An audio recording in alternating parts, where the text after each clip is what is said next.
Futures markets are slightly higher, actually mostly flat this morning after a wild day of trading yesterday. Wednesday was nuts. Seeing the markets end in the red. The NASDAQ was down 2.2%, S&P sliding 1%. We were going to get some jobless claims data hitting the board this morning. Investors continuing to monitor the conflict war in Ukraine. Crude oil prices got below and are holding below that $100 per barrel mark. We're facing back-to-back days of selling, and then also on the heels of a Fed meeting minutes, which did telegraph stronger movement in the reduction of the balance sheet starting possibly in May. Also, those half-point hikes looking a lot more likely as well. Individually, shares of HP are high because Warren Buffett's at it again, announcing an 11% stake worth $4 billion. This after his big investments in Occidental. SoFi is down as they have cut their guidance after the administration has extended its pause on student loan repayments. Rite Aid getting absolutely smashed, downgraded by Deutsche Bank, in which they had concerns of them continuing as an operating company. Pretty big news there. It is Thursday, April 7th. Trader TV Live starts now.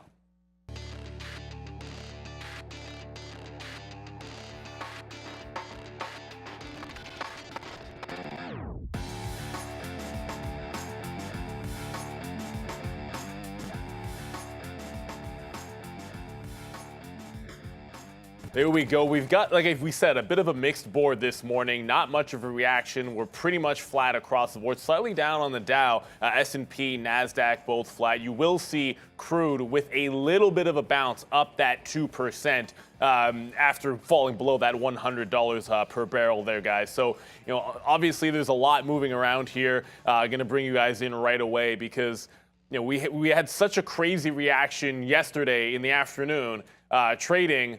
But really, we didn't break out of the range. So we're 2% to the downside. But overall, we didn't really have much of a breakout in either direction and flat to start this Thursday. Yo, what's up? Yeah, good to see Neil here and good to have my friend Arun in the building. And I mean, yesterday, Arun, obviously, welcome, first of all. Nice sweater, I like that. Yeah, yesterday, I don't know if you were able to do anything there in the futures, but yeah, I'm going to call up the triple Qs right here. It was pretty choppy. And I mean, we got thrown around a little bit as well yesterday into the close when here's the number came out. And not the number, the minutes come out. And I'm not like a big fan of these minutes. They kind of tell you what you already knew. We knew Brainerd came out through cold water on this rally 2 days ago or 3 days ago now. And now we've had, with the NASDAQ trying to turn negative right now. Looks like we'll have 3 straight negative days, but there's a nice little bump up. It was quite a crazy little wick there off the open, or off the open of the number, came back down. Touched 351 here, back up, back down, back up, and then eventually we ended basically where we started. So the Fed comes out at 350 there on the Qs, and we end the day at 350, wow, 350 again. So basically no movement, but a little bit of a roller coaster ride there yesterday. Let's see what happens today. Obviously, we're going to play a follow through. Were you looking at the futures yesterday, or do you stay away from numbers or releases? I'm going to try to continue yesterday's move. I was actually participating in the futures move yesterday. On that initial pop up to 44.90, I was short, rode that down, got out after it took out the lows and came back through that 65. So that 65 area is going to be something of a concern. But I think with the overnight movement, that 90 area that I worked with yesterday, that's still valid. So I'm going to keep an eye on this and see if we can actually make a trade on the short side, somewhere between 90 and evens, depending on the strength as we move back to the upside. Remember, stop on this is 45.30. We'll get to it when we get to the future side of things. But I think with the overnight movement, this allows you to kind of continue yesterday's read. Whatever you've got, the market hasn't done anything special overnight. So if we're going to go sideways, we continue yesterday's read, and I'm going to look for potential shorts 15 points higher from where we are now. Thank you very much there, Arun. And we did get some claim numbers coming through. Initial jobless claims, 166 versus an expected of 200. So a bit of a, it's not really a miss, actually a pretty solid number in a print there. You're seeing the futures react just a tiny little bit, continuing claims, 150K versus 1,300. But let's not get too far ahead of ourselves. Before we move on, we need to say good morning and hi to Ms. Fee. Good morning, team. Welcome to another trading session. I wish you a profitable day. Please like this video and let's get it started. Neil. Yes, let's get it started indeed. And look, there's a lot to cover, and we have a lot of different, I guess, obvious topics that we can go to, but First things first, I mean, I'm just sort of concerned about, what's going on with the Fed meeting minutes. Like, we definitely understand that it was a bit of a sell the news type of event. And in that particular case, we had been braced for that ultimate downside in the 2 days before. So this reaction today, we need to kind of figure out which way we're going to be going. You're not really seeing a heck of a lot in the futures, but what are our overall thoughts? Are there the chances that we could actually even see a little bit of a rally here today? Not much is moving, and we're going to get to some of the individual headlines, but do we have a general bias after seeing us not break the range yesterday? I mean, the thing with the big read, as soon as we take the futures on the daily, you look at this, and this market's got some space. Let's just say it's hitting that 44.50 support it hit yesterday. And today is the decision day. If we can get back above 45.30, we have a chance to get going, like actually rally strong. If we lose that 44.50 one more time, this market may take another look at that 4,400. So it's going to have to be whatever the movement today is. If it's just going to be sideways, it's going to be sideways. But if it's going to break in either direction, it'll activate some decent long-term setups that you can actually work with on a swing basis. So for now, we're going to just say this is going to be dependent entirely on how this market comes up either to 4,500 or goes down to 44.50. Until that happens, no bias whatsoever, from my end at least. Yeah, there's we're gonna come out. I think it's the 13th, so it's gonna be next week. Arun will be here as well as Brendan continues to be on his vacation. But J.P. Morgan was a name that I was going to be looking at here. Look how choppy this thing is all yesterday. Like 132 high, 131 bottom, and just back and forth in there. I'm looking at the banks here to sort of see if they can give us some kind of a direction on where we're going with the 2-year where it is. Oh man, we have those downward ticks there. But you can see the movement that's happening here, the yield curve coming through. I thought that would be good for banks with this current rate environment, but they've been a little bit on the downside. So we ask about, hey, where are we going to go here in this market? I'm really nervous if the banks start to take out some of these lows. We're already at 52-week lows here for JP Morgan, for Morgan Stanley, for Goldman. We talked about, why did I type in NQ for Morgan Stanley? For Morgan Stanley, for WFC, they're all not operating well. WFC is a little bit better, but if you look at a one-day chart here for Morgan, the same thing is true. We were just at, I mean, not just at, but month and a half ago at 110, which was a nice high for them. And now you're right at this 80 level, breaking lower again as well. So I look at the banks and I say, okay, the banks aren't really telling us, what's good here. And then you look at big cap tech, and we talk about Apples and the Microsofts of the world and whatnot. And Apple's holding out okay. So I feel like as long as we don't break, remember, when the NASDAQ fell, a lot of I guess the whole market fell a month ago. What was holding us up was big tech, right? We had Apple still staying pretty high there. Apple gave up the ghost a little bit, went all the way down to 150 before bouncing back up to basically all-time highs again here at 180. Now you're starting to fall back down. If Apple does not hold, and I know we're far, far away, so let's, I think we do get a retracement back down here. They did signal that they're going to go 50 basis points. It looks like at least the next 2 cuts or hikes, next 2 meetings there. I feel like Apple needs to hold this area between 150 and 160 here. I do think that we'll probably test a little bit lower. We're only 172 right now, so I feel like despite what the market's done, Apple still has a little more to go to the downside. I watch out for them.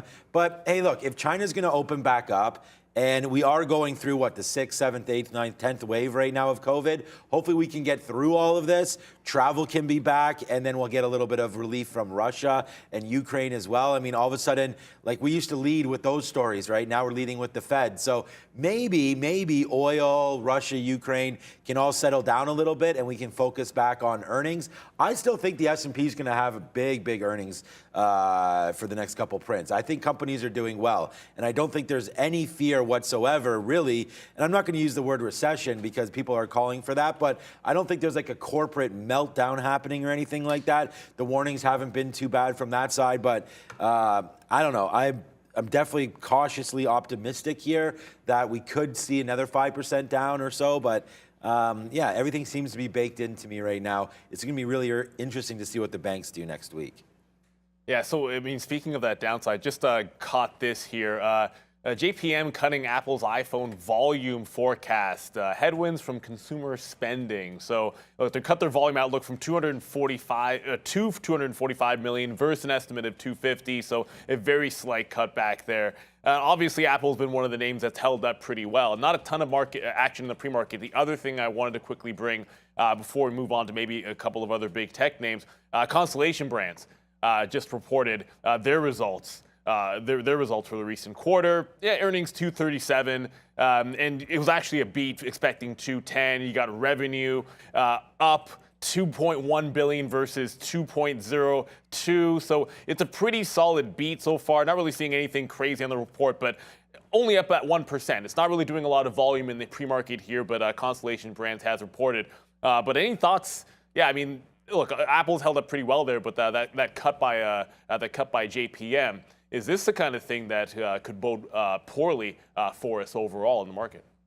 Well, Apple's it's sitting at a key level, and it's going to be crucial on how it reacts to this key level. It's that 170. That 170 has been in place since late March, and we've kind of gotten close, been bounced each time. And now this is attempt number 3 here, and if we can't get going north of 174 and Apple decides to take a look at 170 again and get through there, stops are probably going to go off, and we're going to take a look at least into the mid-160s, right? So this is working a nice little channel, or not, yeah, it's a channel, right? 2 bottoms, 2 tops, we'll call it a channel. And if we can get through that 170 to the downside, you bring on the shorts. But the problem is, if Apple goes through 170, the NASDAQ also has to get through 200, right? So with the way NASDAQ is sitting right now, let me bring up the daily here. NASDAQ is sitting, where's it right now? 14.5. It needs to get through 14.200. If Apple can get going to the downside through that 170 and NASDAQ can get through that 14.2, then you really get to the downside. If one of them goes on their own, remember, Apple's such a big weight in these indexes, especially in the NASDAQ, it's going to need Microsoft to go with it. It's going to need Tesla to turn around a little bit. It's going to need a lot to go with it before this market as a whole can turn around. But again, if Apple gets through 170 on its own, it's got a little bit of space, but not as much space as if you get the rest of the market to come along with it. Look, we just talked about Apple there, and I didn't even know that story. And the thing is, Shanghai's still on lockdown, right? China's a big problem for Apple, not just because of the consumer side of things. The iPhone is the largest selling phone in China, and obviously they support all their other products just equally as well. So, yeah, that's going to be a big problem for Apple. And until even Foxconn and some of the factories over there in China, I mean, those aren't up and running either. Well, I mean, I shouldn't say that. I guess they're up and running, but there is a lockdown there, and I just feel like that kind of a call by JP Morgan, yeah, it's nice. I don't know what it does. I always want to buy Apple on weakness, but like Arun said, you got to have these big guys fall as well. And I look at Google, I mean, that's still 2,800 with the split coming. I think this should be north of $3,000 where we were when this was announced here. This is the split announced right here. We get up to $3,000. I did buy some back in here, 28 on a pull. It was, I don't know if it was the next day or into here somewhere, 28, 2,900 or so. But look, Google right now as well testing the 50-period moving average. So although we talk about Apple a lot, Microsoft was at $300, starting to go to the downside after a nice little bump up to 312 as well. And now Google had a hard time sort of getting past this 2,900 level and now retesting a little bit lower. I still feel like these bottoms are very, very solid. And if some of these names get back into those levels, I think it's a no-brainer buy for a lot of these names. But at the same time, banks getting hurt by the bond market, at tech getting hurt by China and by, just not only that, remember, we still are getting minerals and stuff like that from Russia, Ukraine, and there's going to be supply chain issues heading into what's going to be hopefully a successful summer. But hey, man, if this virus doesn't get under control and if Russia, Ukraine keeps on going, then yeah, there is going to be some more downside. But don't get me wrong, I feel like there's a lot of opportunity here in a lot of different spots. We talked about this yesterday with Eli Lilly. At all-time highs, like 307.50. Holy crap. Eli Lilly just continues to march. Look at this. Fed minutes, no thank you, who cares? It just keeps on going all the way to the upside. Here's the opposite. Look, Fed minutes come out. Okay, we're going to go down. No, we're not. Right back up to 307 right there. Check out the daily chart. This is why diversification is so damn key to everybody's portfolio. I kind of feel like diversification, and when it was a stock pickers market, the last 10 years, basically, you throw your money at anything, Upstart, PayPal, all those names were monster names, right? You bought them and you didn't care about PE. You didn't care about if they made anything. You didn't care about anything. And now you're seeing those names like in Upstart go from what, 400 down to 100 bucks. There's lots of names like this, UiPath, AI, all the ARC names. ARC was 140, now 60 bucks. And look at Eli Lilly, man. Make something. Be a solid company, American company. Nice little upside move here for this name. And it's not just American healthcare. Tons of names making moves. Look at my favorite stock, AbbVie, which for some stupid reason I sold, I think it was a third of it at 148, I remember. That was crazy. 169. Look at this chart. What recession? This was $105 in October. It's 169 right now.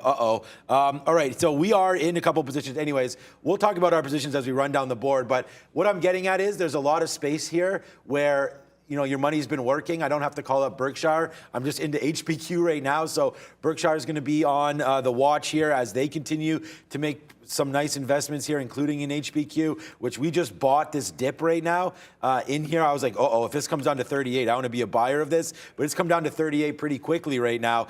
So HPQ on the watch here, and we're going to get over that on the watch list, tradertv.live. But I am long HPQ. I'm feeling you on that one, man. It's like HPQ. We're going to talk about them for sure, but I kind of wanted to jump to Rite Aid because let's talk about this. Deutsche Bank with the downgrade. This is not a typo. They cut their price target to $1 from 16. So sometimes they're a little bit late to this party. We led it off here basically by them saying in the downgrade they might not generate enough earnings to be a going concern. I do see you're already in this one as well, Sean. So maybe just a quick rundown here because you can't really say, analysts can't say more harsh words than that. When you start hearing going concern or continue to operate, those are the last things you want to hear about a company. No, 100%. We'll go, wow, because look at that, man. HPQ. Hell yeah. We bought 38.20. We just took a piece out there at 38.42. So a nice little run up to the upside. We take out a quarter of our position there for a nice little win. As now we're starting to get to the upside here on HPQ. Let's hold. My out's going to be a breakdown below 38, like 37.75 or something. But we'll take 20 cents quickly on that one. Only getting out of 25% of HPQ. But yeah, no, it's the number one stock here. I mean, I have Facebook and HPQ written on our sticky note, but please check it out. Sticky note. At Trader TV, Sean, it's right on here. Wow, okay, HPQ, I see you. But yeah, I want to short Rite Aid, obviously. That's a nasty note there from Deutsche Bank coming out and basically saying that due to COVID and due to some of their operating and their expenses and just that maybe now we're through the COVID cycle, which who knows if that's going to be true or not. Obviously, there's a lot more in this, but as the pharma segment starts to weaken a little bit here, thinking that there's not going to be as much foot traffic in their stores, so on and so forth. You can read it. It's a report, but it is pretty damning, saying that Rite Aid just goes right down to the bottom and maybe ceases to exist. So when I hear stupid things like that, honestly, I just figure that Deutsche Bank does have a big short on, and that's why they're saying that. But look at Rite Aid. It's been sick for a while, no pun intended. 20 bucks here back in September, now all the way back down to 6 or 7, even before this downgrade. And I kind of think it's not picking on the weak here, but it is a little bit. Like you already broke that 850 to the downside, and we were already below here. As I see Neil taking a couple swings over there, Neil, I really wish, I hope for is Neil's back because I want to get this guy back on a course. I don't know, would you come golfing with us, Arun? No. No, okay. No. So my last hope is Neil. And I said to Brendan, yeah, good move, Brendan. Now he's going to be chilling out watching the Masters here as it's day one for the Masters. I don't know about my Will Zalatoris pick. We'll see how that turns out as a long shot there. But anyways, picking on them, Rite Aid breaks down below. I am short Rite Aid here, and I don't really have a target of where to get out. I wrote down $8. Like if I'm going to be wrong, then I really want this thing to like retrace all the way back up. It'll be a big hit if I'm wrong on this name, but hey, when a downgrade comes like that, I feel like people know more than I do. So we're long HPQ at 38 and we're short Rite Aid right now at 88. Yeah, you may have seen me in a Costco position, completely accidental. I was trying to change share sizes and accidentally took a short there with a few shares. So got that fixed. Took a small hit, like a 5-cent hit or so, worked the spread. Anyways, we're out of that. And I noticed that Neil is sitting or standing at the big screen trying to work on his swing there.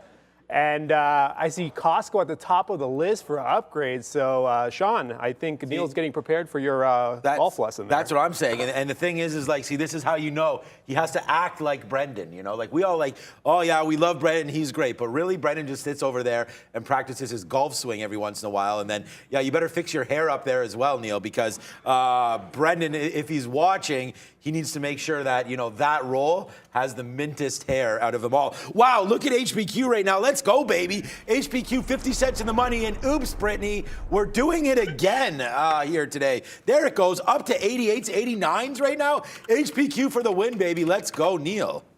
Yeah, I'm telling you, man, like HPQ, like that dip, Warren's in, you gotta love it. Look, when we prepare for these, I'm in front of the screen, and I'm on the camera, and I like doing this, even though I can't play, and the guys have to watch me do it. But the upgrades and downgrades, it's kind of obvious. Arun already mentioned Costco, and we talked about them yesterday. It was Costco very strong, Walmart very strong as well, Oppenheimer with an upgrade. The rest, energy on the upgrade side, right? You're going to get Devon, you're going to get Marathon Oil as well. But all on our watch list, outside of American Airlines with the Barclays downgrade, you're going to get your Rite Aid. You're going to get your General Motors. You're going to get SoFi. All of them are going to be in play today. Rite Aid, man, that $1 price target, so pretty harsh there. SoFi has been under a little bit of pressure. That price target got to 14. They're down 4%. Was down a little bit more early in the pre-market, but that's all about the administration's push to extend that I guess relief for student paying back of loans, guys. So SoFi should be on your radar. But man, Rite Aid, that could be a wild one today. You don't really ever see. You don't see it very often. Going concern issue. Right, it's one of those names where like you don't pay attention to it unless it's in the news, and all of a sudden it just the volatility, the volume, all of it just lines up. You make a ton of money and then you move on a few days after it's gone. So Rite Aid is definitely one to watch here. I have it marked off. Where's my level? That low, 650 low. It's consolidating right now. So let's get this on the main chart here. It's consolidating right now, and if this market can extend, or not this market, Rite Aid on its own, if it can extend through that 650, I'm very curious to see what happens. It's a low price name, it's sub $10. It should bring a decent amount of volume. The level 2 should be, from what I remember about Rite Aid, okay, it's a little bit thinner pre-market, but it is a little bit thinner than I would like. If Rite Aid can get through that 650 and stay below 650, the shorts could extend. But the flip side of this is I can also see stops going off and this bouncing right back through there. So I'm going to keep an eye on the 650 and how this market trades, how Rite Aid trades through that 650, see if we can actually take a short, or if we're going to look for the long after the 650 break, because that's also a good possibility. Oh, man. Like, and again, people asking about where is the sticky note. The sticky note is located on Twitter. I am thinking about how to properly do it on Instagram, but here it is right here. 38 support. Let's take this long. I mean, it's written down right here. Try to find the sticky note at Trader TV, Sean. You'll find it if you just use hashtag sticky note there on Twitter. But there's the long, man. We're long at 38. It's at 38.90 right now. We've cashed out of actually on that last little take there. We actually got multiple fills there in the 90s. We got some 94s, I believe. Yeah, right there. We got two 94s there out, which is basically the high of that move. We are now out of half of this HPQ trade, and we are getting ready to...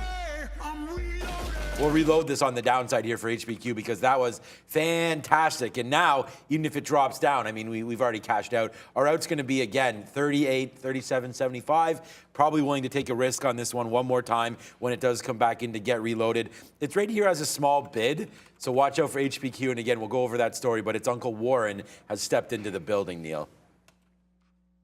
Yeah, absolutely. And look, I wanted to highlight oil futures just a little bit here. We just saw the upgrades and downgrades list. And you did have a lot of energy looking relatively, on that upgrade side. It was pretty much your energy names. And we are back up, just if we could throw the charts up a quick second here. We are up 1%. And it has been a sharp decline. We're under that $100 barrel mark. And there is that sort of resistance sort of sitting there at 99. But you are making a bit of a double bottom. So it should be interesting to follow along. We'll follow on some of the individual names as well. But, sort of to kick things off, we talk about the futures all the time. And, one of the things that you can trade on small exchange, they do have some of those commodities as well. Small exchange, they're making it easier to access futures, small, standard, simple contracts, no pattern day trading, less capital than stocks. You can get start trade on futures today with small exchange. And we always talk about the individual names here. And Arun, before we get into your futures segment, I know you've been starting to look at specifically oil futures. So I want to get your thoughts, not just on the ES, not just on the overall market, but maybe your thoughts on oil futures as well, because you're approaching, some good support there in that $100 level. Maybe it's only psychological, but I'd love to hear your thoughts on both. Well, the simplest way to look at the oil futures contract is to pull up the daily. I mean, that's going to give you a pretty good indication of where the consolidation points are, and it's pretty obvious at this point. This is a consolidated chart, by the way. So it's overlaying multiple contracts and just putting them on the same chart. Because oil futures, for anyone who's unaware, they tend to be 1 to 2 month lifespan, right, before people move on to the next contract. So this is quite a few contracts put together, and you see where the activity starts off right at the beginning of March. We take off to 132, actually not even 132, it's like 130 half or something. Come back down to 96, bounce again, and then here we are at the bottom end of this support base again. This is like from 96, 95 going down to 92 or so. The highs seem to be moving lower, and each bounce seems to be consolidated or seems to be concentrated around these 96, 97, 98, somewhere in here. So what I would pay attention to is how this market participates above 100, preferably in the 102 to 105 area. That's why I have a zone marked off here, because any shorts that I would work with are going to have to be worked against this 108 through 110 area. For me, 110, this actually should be here. 110 has got to be the upper band here for any shorts. And this is the kind of way I would play it is anything north of 105, I'm looking for shorts again against 110. Anything south of 95 with the setup, and both of these, whether it's to the upside or to the downside, if we can just get a setup, then you work the trade against either one of these bands, right? Shorts against the 110s, long against the 92. See if we can get actually bounces and try to play in between. It's not as simple as it used to be, say, a month ago, where it was fairly straightforward. Hey, it breaks 115, go for the short. It bounces from 95, go for the long. Now, the longer it does this, the more intricate, the more you've got to be faster, you've got to be willing to take profit much quicker than you normally would have done, say, a month ago. So it does have to be traded in a different way, and we're just going right back to how crude futures trades anyways, right? We got that 1 month of explosive activity, which made momentum trading great on crude futures, but now we're going right back to setting up technicals and making this a multi-day swing, multi-week swing, whatever you want to do. So I would keep an eye on this and the way we're working with these levels, whether it's 110 to the top or 92 through the bottom. There you go. That futures segment brought to you by the Small Exchange, where you can trade futures. You can also trade crude oil futures. A wonderful experience there. Now, time to get on to what did move the markets and actually did move the futures when we talk about not just the big tech names, but also, again, over and over again, that Fed meeting minutes in yesterday's trade action. I do want to quickly, before we jump into the watch list, just point out, let's not forget about go to my chart for a quick second, that Fed meeting. I'm going to call it the meeting minute highs, right? And just an example like Tesla right here, that 1065, that's a meeting minute high. And look what happened when we got there in the pre-market. We've been running away from that price. I just feel like as we go through and start talking about what is on our watch list, we have to keep these levels in mind, as that was the market moving event. So with that said, let's jump right into it, guys, because there's lots to cover. We have a pretty involved list today. And of course, where we are, there we go. Get our headlines up there. Ooh, wait a minute. We'll get that down. That's yesterday's. I think we'll need to. I'll reset it, and we'll see if we can get that to work again, guys. But the first thing we wanted to talk about, like I said, is that Fed meeting minutes, and maybe whether there's any levels specifically that got put in last night that you guys are looking at. I know Tesla, that 1065. Sean, I know you were trading Facebook, or Meta, I should say. Are there any levels that we're keyed in on from yesterday's action? Yeah, so Meta yesterday was wild. So I think that's a level that, again, I have it on the sticky note. We didn't trade too much of it here.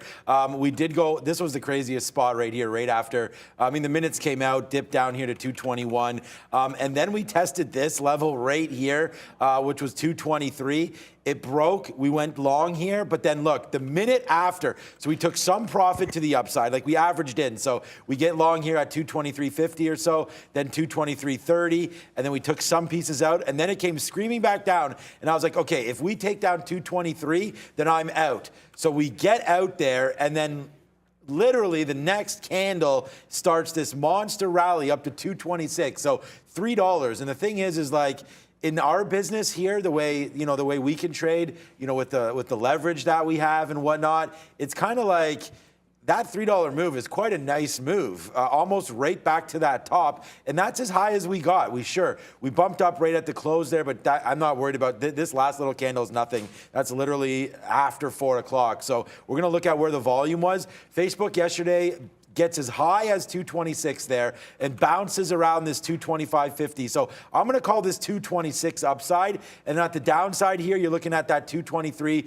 Let's dump that a little bit lower to 222.50. So, and of course, now let's blow this chart up just a little bit more. Look where we're at. Now we can zoom out here. We're right in the middle again. So we're stuck in the middle with Facebook. And it's a name that I like for sure, but I want to see it take down. Again, I'm not worried about this level here or this level here in the pre-market.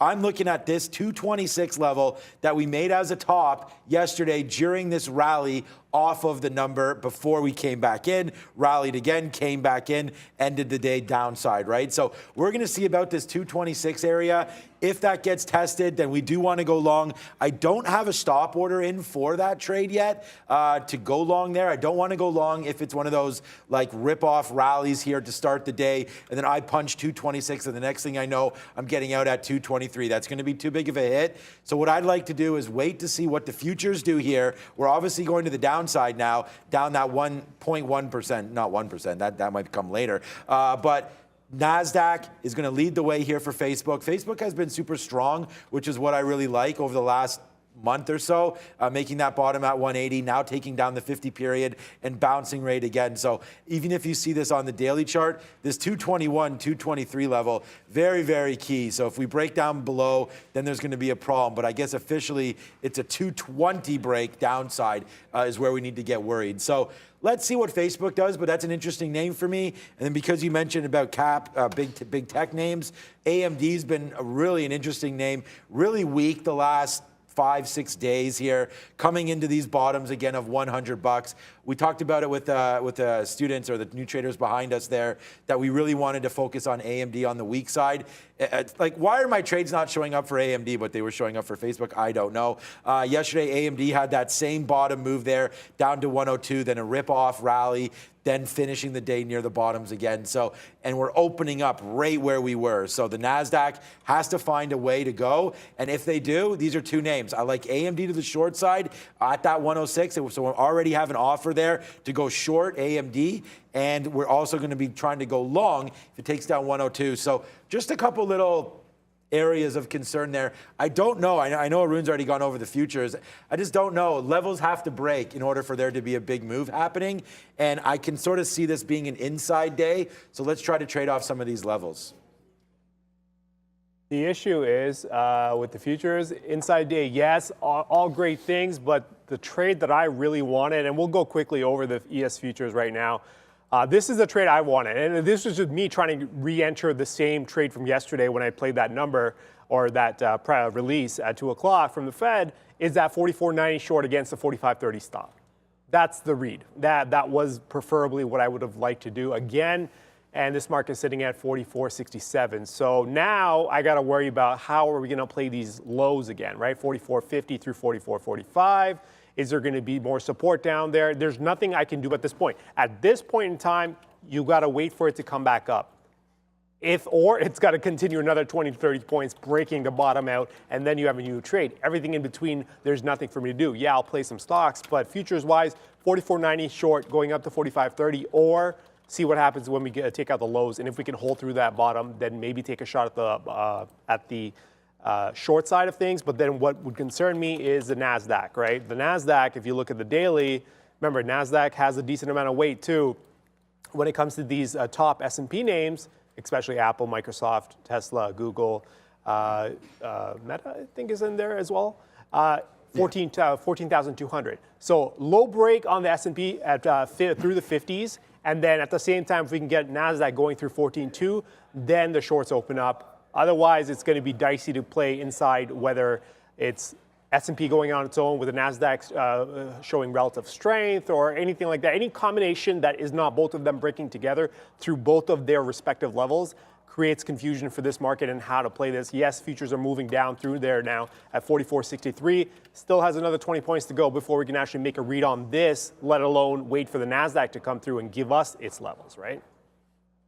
There we go. And, next on the list, let's jump right into it. I mean, obviously, Sean, you're already in Hewlett-Packard here, and Uncle Warren to the rescue. He hasn't been doing a ton, but investing now in Hewlett-Packard, 12% stake, 121 million shares disclosed. So, obviously it's going to be, they're up over 12%, but 11.4% stake, 4.2 billion worth. That's based on yesterday's prices. But, the stock's been down 7% on the year. I pull it up here, and you got that big gap up to the upside there and reversing off of 40, but pretty strong move back to the upside for Hewlett-Packard. Now, we saw the kind of rally in Occidental even after it got to those highs, and Buffett or Berkshire Hathaway indicated that they had their stake in. So the question becomes, how much further can we go here on HPQ, and what's on tap for the rest of the day? Yeah, so I mean, I'm pretty impressed with the move here on HPQ. And again, it was kind of tough to find some values because there wasn't really any levels here that were too much of a concern for me. I am loving the 40 break if we can get that, because again, it's a breakout on the daily chart, so it's a beautiful move to the upside right now. Pairing unsuccessful. Okay. A nice little move to the upside here on HPQ. So I really like that 40 break on the daily. And I just used 38. I just figured like in here, if we got to drop back in, then I liked 38. This very bottom right there is 37.60 or so. So 37.50 might be an area of support that we're looking at. I am long with an out, but now that I look at this, I put my out at 37.75. Maybe it has to be down here at 37.60. Really not much difference. Let's use 37.50 as a level to get out. And then when you're looking at a minute chart, I mean, yeah, we've already been up here and tested 40. Again, I'm not going to take it's 3 million shares. So that to me is trading like it's open. So I don't have too many problems with liquidity right now on HPQ. It's been pretty good. You can get in and out of your shares if you're trading with a couple thousand shares or anything like that. So that's not a worry for me. What's really a worry is just the action that we're going to get off the open. Like either people are going to come in here and buy this name because of Uncle Warren or Grandpa Warren at this point, but you're going to get a beautiful move, I believe, back up to 40 at some point here, and then we'll test this high. I mean, I have a breakout trade to go long through 40 as well. I figure like a lot of traders would have that. So why not get up here and test it? The thing is, if we test the 40 long, you'll probably break it and come screaming back down. So I feel like you're going to get another reload opportunity if that does happen. The shelf was 39.50 before it broke, gave us this nice little long in there. We're out of half of our trade now for quite a nice little win to the upside. We're going to hold the rest to see if we get a 40 print. My next offer, actually, I'm going to cancel it. My next offer is $39.50. So if we can get that bid, we'll take it. I mean, I didn't cancel it. If we get that offer, we'll take that, and then hopefully we'll be able to go back into 40. But I am looking for a reload into here on HPQ. I don't know where my 20-minute chart is, but yeah, it's because it's not open for some reason. But I like HPQ. I like the levels that are forming. That 37.50 is right there, and the 40 is right there. I do not think we sit here. We're going to go probably test both of these, actually, at some point. So let's watch out for HPQ. I'm excited about it. The market's heading to the downside, but this name wants to keep northbound. That's a positive sign for me. 65 cents in the money and out of half. And I'm going to take the flip side of that trade, which is work the short side of things. The reason being, well, remember, 40.5 or 40.5 would have been the high from the 30th, and the fact that we kind of spiked above, set some stops off. There was already resistance as we were moving up there. Makes sense. People were trying to play short in front of that 40 level through 40.5. Stops go off, come back down, attempt to go up again through those 40s, fails again. Why not? At this point, once you get through 38.5 and you bounce back towards 39 into 39.50, I think it warrants a short, right? Given how fast and aggressive this has already moved, and you know there's resistance up here and stops have already gone off, why not take a shot at the short? The worst case scenario, I lose about $1.70 or so north of those 40 halves, and then this takes off to the upside, at which point it's a brand new trade anyway. So it's a technical failure if we lose those 40 halves. So at this point, take the shot at the short side, put up a little bit of risk, see if you can get a move back down towards those 36 halves and 36 evens to work the exits, right? So for now, working the shorts, hopefully we get some movement. This, however, might be one of those situations where there's a quick spike off the open in one direction, preferably, I would actually like the spike to be the upside, so against me, because that would push a lot of people in one direction, which as soon as it dries up, it'll just fall off. So that's what I would prefer. But you know what? Hey, money comes however it wants to and however long it takes. So if it takes all day, we'll wait out all day. But for now, we're out 20 cents. I mean, oh, because you're short right now. Yeah. I mean, I was going to say, Arun and I are basically saying the same thing. We both are looking for a test here near that 40 level, right? And I mean, and that's something that we're going to wait to see what happens. So although, you know, Arun's looking short, but it's kind of like we want to see, again, another little bit of a look up here near 40 bucks. So let's just wait to see what happens. I think when the market opens up, we'll definitely be able to figure this out. Here we go. There's not that much interest on the imbalance locator right now either way. So we're going to play this one for what it's worth. HPQ right now definitely has some interest in it, but it's not as great as, honestly, as I thought it would have been. But we'll hold this right now, 70 cents in the money, and see what happens. Rite Aid's another name that we're going to be looking at today as well. What's up, Ms. V? Hey guys, 20 minutes left until the open, so we still have time to get ready and to get more likes. Team, please us to get at least 1,000 likes before the opening bell. Smash the like, and let's continue with Neil. Thank you very much, Ms. V. A few things. We're going to get right to Rite Aid, but some comments coming from Bullard here. U.S. is likely to grow by 2.8% this year. He's saying a generous reading of monetary policy show funds rate of around 3.5% needed to fight high inflation versus the current rate, which sit at that half-point mark. A note out here on Netflix before we move on here.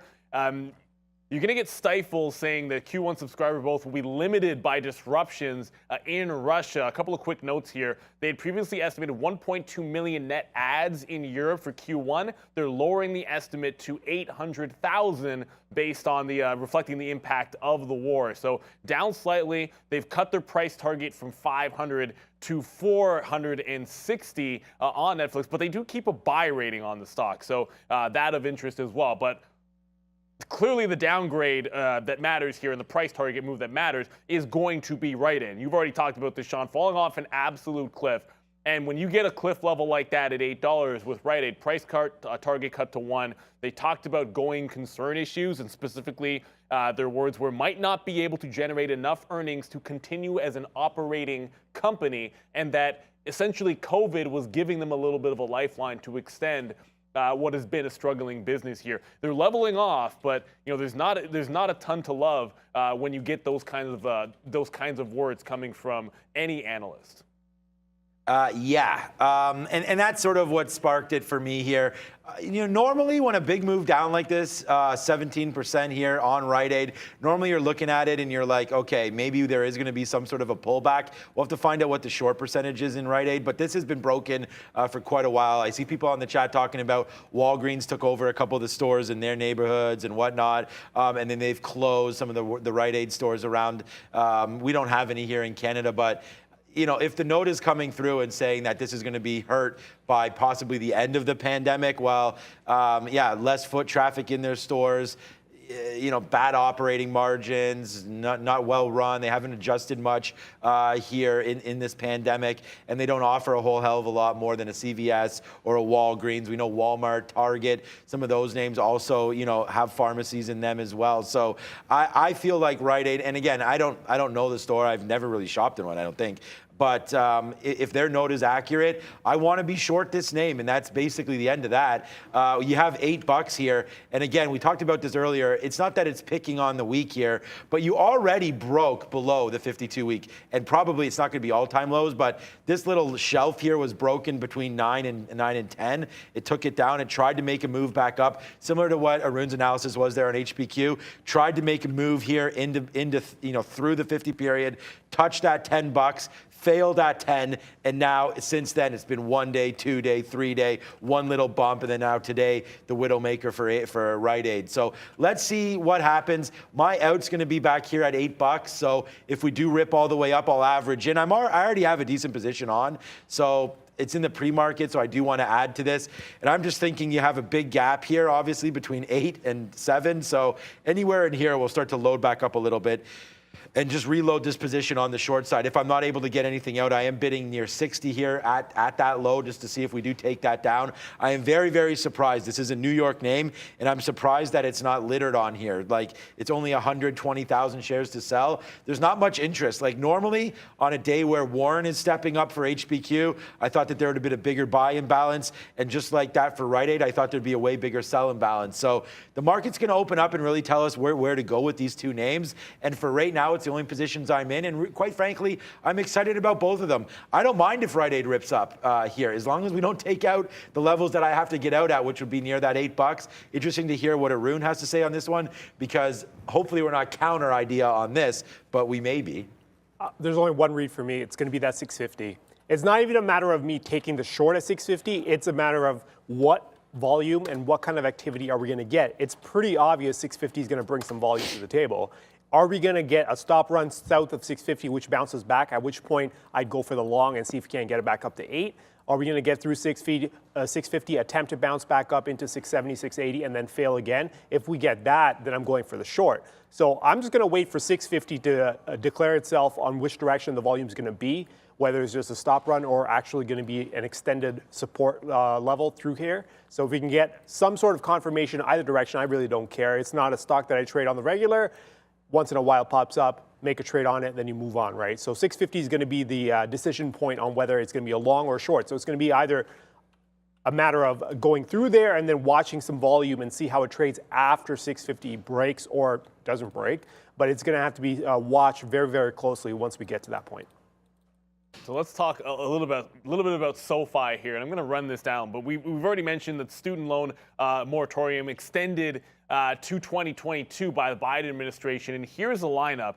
You've got Mizuho dropping their price target on them. You've got Wedbush cutting from 20 to 15.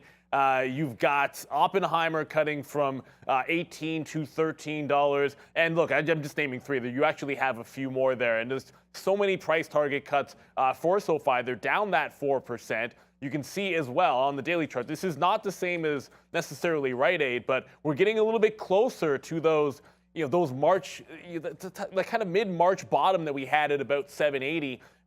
Can that come into play here today? And what's in store for SoFi? Because that was a heck of a lineup for those downgrades. And obviously, being in this business, there are some concerns, of course, that you keep extending something like that, and it's not going to be good for SoFi in general. It's firmly through that $10 mark. 8 is probably the next key level on the way. Okay, yeah, so SoFi for sure. I did want to talk quickly about HBQ because we did take, did we just get it? No, we did not. We did not get out there. I thought I was offering, I'm offering 48s right now. So HBQ taking off now, $1 plus in the money. We just took a 25 offer there as it ripped up, and Arun was like, there goes HBQ. So I was like, okay, head over there. We are waiting at 48 right now. Like I said, I think this thing still tests 40, and let's see if that is the case here, upside on HBQ. But yeah, SoFi, again, another name that's on our sticky note here today, and not for the right reasons, man. I mean, I own SoFi shares. Their big thing was student loans, or is student loans. And now, with that news, Neil, of Joe Biden coming in and adjusting and extending the pause on student loan payments means no more money coming in for SoFi on that front, right? They got that bank charter. That was a nothing burger. It did go up a little bit into that rally here, but SoFi has been really a big disappointment. I mean, this was the last rally there off that $7 level up to 10 and change again. But it does have the ability to get going, but it needs news, and not this news. It needs better news. So we're going to wait to see. See, now here comes HPQ back down a little bit. So it's a good thing that we did get some out. Too bad we didn't get filled there at 48. I think it went to like 45.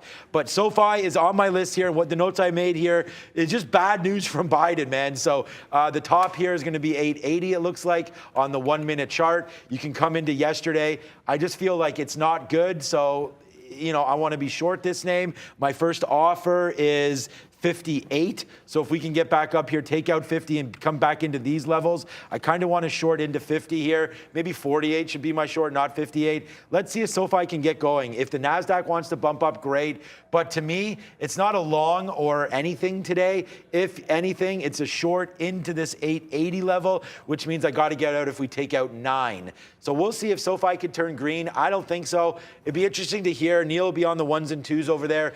If the CEO comes out and says something, then maybe there. But other than that, I feel like this is not great news when you base your whole business, not your whole business, but a big piece of your business on the student loans, and they come out and extend it. It's not going to be great business for them. So who knows what's next for SoFi. Unfortunately, it looks like it's downside. All right, let's go back to Neil. I have no comments on SoFi. Yeah, look, obviously that's going to be a bit of, I don't want to call it a mess, but you're right, Sean. It's not going to be good news for them. GM, it's a bit of a mixed, weird, oddly mixed bag here, but General Motors, they actually gave like a good outlook for themselves, saying they're going to have record production 2022 and 23. We just had the big recall for them. They said they're starting production back. Of that EV Bolt as well. So positive from the company. They got target cuts and they got downgrades today. And on the daily, and you can't get me away from looking at some of these charts. You pull up the daily on General Motors, and I know we talked about this one yesterday, but that bottom here, that 39.5 area, that's a big one, 39 and change. That's a big level. We're testing that one here today. We got a pre-market low of 39.4. So if you break the evens, that is a big multi-level bottom here that could get taken. They're flat, not a ton of volume, and yeah, a couple of downgrades. A level like this on GM, what does it mean for the overall sector? I know usually you're looking at Ford, Sean, but I mean, I look at that 39. If it goes, it's like how would I not short that? Yeah, so what was the news? They're trading slightly higher. They were record sales and productions, tremendous pressure. Yeah, I don't know. The automaker has restarted production shipments of Bolt EV this week. So, okay, obviously it's down right now. It was up when we made that note. But, yeah, I don't know. We looked at Ford as well, and that was a good call there, call out for Ford. But right now, GM, it kind of looks like SoFi and like a lot of these other stocks. But GM is like a legit company, I thought. Look at this move, man, all the way back down. This is just pathetic. I have no idea what's going on with these automotive parts. And I bought Magna, which has actually been doing okay. But GM right now is just disappointment central, all the way back down here to 39. I feel like it is a no-brainer short into this, but I don't know. We're breaking down here, and it's like I don't really want to go short this name. It's been so bad, but look at this yesterday. A nice little move off the open here to 41, and then just straight down all day, including closing at the low. Never a good sign when you close at the low, and then now it looks like we're breaking it again. So, yeah, maybe this name needs to be on the radar just for a short. I mean, price action tells us everything, no matter what we think. I mean, here's Ford. And Ford, I talked about this yesterday too. Like breaking back down below 15 is just nasty for this name as well. The difference between Ford and GM is Ford is still actually up, even for, not for the year because we started off so hot up here. It's actually getting killed year to date. But if you go back, you know, you're only back now, and if I just zoom this, put this up a little bit so you guys can see. This 15 level puts us back to October, which wipes out all of this, which is quite incredible to me. The bottom really is going to be 12 or 13 for Ford. But again, this 15 break isn't good, man. You break back down below 15. I mean, really the break was 15.50 there, and now you're down another 50 cents. I still think that we don't stop until 14 on Ford. So another breakdown lower for Ford, possibly in the books here, as we only have a few minutes to go before open, and the imbalance locator does have Ford as a sell. I didn't see GM on here, but Ford's right there as a sell. So, and then we'll get the NASDAQ imbalances coming out at 925. I mean, to say this is going to be a red day after the kind of 2 days that we've just had, I don't think is rocket science, but definitely looking for a short, maybe 15.50 for Ford. But yeah, I'm just here to trade price action. And right now, Ford and GM both to the downside pretty heavily. Yeah, and I've stepped into GM on the short side. GM was not something I was looking at, nor did I look at the daily on that. But when Neil mentioned it, I took a quick look at the daily. I was like, oh, 40's gone on GM. So why not work that short? I'm slowly but surely getting my shares. I'm getting filled in tiny lots, but I'm getting my shares slowly but surely here and around these 50s here. So working south of 40 into that 39.50 area and see if we can actually hold that bounce on the way back up. Overnight, we did bounce from that 39.50 towards that 40. The reason this is exactly why I'm going for the short, because we took out the 40s, we attempted to bounce back up above towards 40, and then here we are falling off again. So at this point, a failure north of that bounce would be my exit point, right? So actually I have it right here, just north of 30 there. So why not put up about, what is this, about 80 cents or so, 80 cents and change? If we end up rallying all the way back, this market is in the middle of nowhere. It has space to both the upside and the downside. There's no real commitment to either side, at least from the reads that I'm going to make on the futures. If there is a trade on the futures, I'll let you guys know. For now, it's kind of just bouncing around these 65s back to 70. So I'm going to use that opportunity. If there's going to be a bounce, let's pick up some shorts on the bounce to the upside, far enough away that we don't get run over. But at least pick up some shorts on the bounce side, try to play the top end of the range on some of these names. Of course, if we break through the downside, then we can start working shorts on the futures and some names that are actually breaking to the downside. But you have to juggle them, right? You have to juggle your risk on this because it's easy to go for a short when the futures are at the bottom of the range, and all of a sudden we get a nice little bounce, which moves the rest of the market up with it, and then you're screwed in terms of pricing. So it is a matter of juggling which ones you want to go short on and which ones you want to wait for. So here we are kind of waiting for GM to give me the rest of my shares, and then HPQ is now back above evens, I guess, for 39 even, just flirting around. We're going to take all day for this one. There's no commitment to or no rush to get out of this one. We'll see how this one plays out, but for now, we are short at 38.70 on HPQ. Neil? A couple of minutes to the open here in small cap land. You've got Momentous here. They got to deal with SpaceX over the next few years here for 4 separate launches. So big news for them, up 35%. Now, daily chart, I can't put up the daily chart for you. Was having some issues earlier, but 450 to 460 is a big level on the daily. So when we did have that top here in the pre-market at that price, it has put in one of those failures at a key price on the daily, and you are getting a lower consolidation. So it is in play for that pop and fade in front of 420, which is that lower high there, and possible retracement. It is sound news, and because you have that level on the daily chart, if we get through that 50 to 60 mark, then it has some definite room to run to the upside up to that $5 mark. It's a very good catalyst for Momentous. The short interest was insignificant on this name, but it is under 100 million on the float. So you always want to make sure you're trading relatively lightly if you're going to be shorting these with the positive catalyst. As long as you have your stop, you can be okay. But watch out for that 450 to 60 level on the daily. From there, 5 is the next key level. All right, yeah, so good talk there on MNTS, a big move there with SpaceX and whatnot. Not a name that I'll probably be looking at, but obviously a lot of you guys will, so we will keep you up to date on MNTS. So I'm just kind of, Arun mentioned HPQ there quickly dancing around, and I like to dance, but not really with stocks. So we'll get out here, not out, but we did get a few more pieces out. We now are holding only 35% of this long now. We were holding 50%. We got a beautiful piece out there when it ripped to that 50 level. Unfortunately, it just missed us. And then we took another piece out at 39 and then again at 39.08 or whatever that was on that last little bump up. So right now we're holding out for this.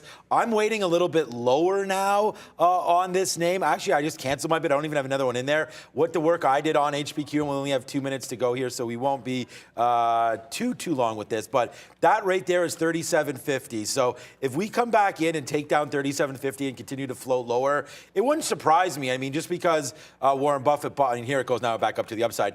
Just because Buffett bought it doesn't mean this thing is complete gold. We've seen the move on Oxy when he announced that went straight up to the upside. So I still feel like we test that 40 range, but 37.50 is going to be my out. And like I was saying yesterday again to the traders, and like I say all the time to you guys, and so does Neil, you got to have your outs. So, you share size accordingly. I don't ever want to lose more than 25% of my day or my target. So again, if you have a target of $1,000 for your loss for a day, you don't want to lose all $1,000 on one idea. I look at it like I want to lose 25% max on one idea. So for this one, I'll share size accordingly just in case we take down this 37.50. So I'm going to wait a little back into 38 again and give this 50 cents to the downside. But right now, long is not a problem. problem for me on HPQ as we're testing again some of these pre-market highs right now, man. 30. I mean, these are the pre-market highs 40, but testing that move that we just made right now at 39.50. So we're $1 in the money on HPQ and out of the money on Rite Aid. But that one's very, very interesting to me. RAD. All right. Gotta get ready for this bell. Yeah, we go 50 seconds before. Oh, she's already ready. over She's there. ready for the bell. HPQ taking off to the upside. Quick look at the imbalances. I noticed that NAT was at the top of the list of the imbalances right here. NAT 1.26 million shares to the buy side and a decent buy setup on the daily. So I'm going to go ahead and bid and see if I can grab some longs on NAT. And here we are into the final 8 seconds. Countdown is on. Yeah. All right, let's count this down. Ms. V over there in the plaid, but it's plaid green, so it's all good. 3, 2, and 1. Let's go. We are now open. So let's see where we go. Oh, a nice little fill there on HPQ. We get our 50 there, Arun, on HPQ. So let's see, does it continue now upside? We just got that fill. We got another fill at 20. We got another one at 50. Let's see where HPQ goes. Also trying to build his position down near 38 if it does happen again. But so far, so good here on HPQ for the long. But there's a lot more day in front of us as the market 30 seconds in. Oh, yeah. Now. GM is absolutely falling off. Is so it? Okay, thank you, Neil, for bringing up GM, because I've got it just underneath 39.50, and it's already close to 39 even. So instant winner, 47 cents, as it just takes out 39 even, as it takes off to the downside. I got to figure out more trades. HPQ has now spun around back through 39. That's, again, like I said, we're committed to that one, so we'll wait this one out. A couple more trades that I've got that are pulling off alerts now. Yeah, we're coming upside. SCZ and FedEx. I'll go through these and see what trades we got. Sean, what do you have? Yeah, just the same ones here. I was just looking at Ford because you mentioned GM, but what is GME? Oh, yeah, GM's taking, okay, just took 39. Okay, so that was the break level that we like. So I was thinking about this with Ford. If Ford comes back in and takes down, as we watch GM here, it's continuing to go down. I know you have the short there. What is your price, 40s or 50s or something? 47. Yeah, okay, so it's taking down 38 right now. So to me, or sorry, 39. So now that makes me want to look again at Ford, possibly taking down that 15. So that could be a good short in for Ford as well, especially with GM pulling back down here. So we are looking at Ford. And then, yeah, right now HPQ is still that $1 in the money. And then Rite Aid is open, but it's chilling right now. So it's not doing too much. Probably another reload spot, but I want to let this thing fly up a little bit here. We could be wrong on this. So I'm letting Rite Aid go up a little bit. My next offer is not till 740, but I think I'm going to change that, take a little bit more shares right now. All right, a couple alerts that are going off as GM continues, as HPQ does its dance around 39 even. We're going to wait on. Ford did break, eh? Which one? Ford did break with Ford you as well. finally broke, yeah. Citigroup and FedEx. Let's take a quick look at Citigroup. I'm working Citigroup potential shorts sub 203.50. Just going to wait for some confirmation on this. I'm working with this level right here. We are underneath, but again, it's the first few minutes in. There's a lot of volume flying in both directions. So we'll wait on FedEx to confirm its sell side activity to the downside, preferably. I'd go for the short underneath. I'm willing to pay up to 203 even on the short side and put the stop just north of 206. So that's one option. We're going to wait on that one. And the other one is Citigroup, which is below 50.50, that one.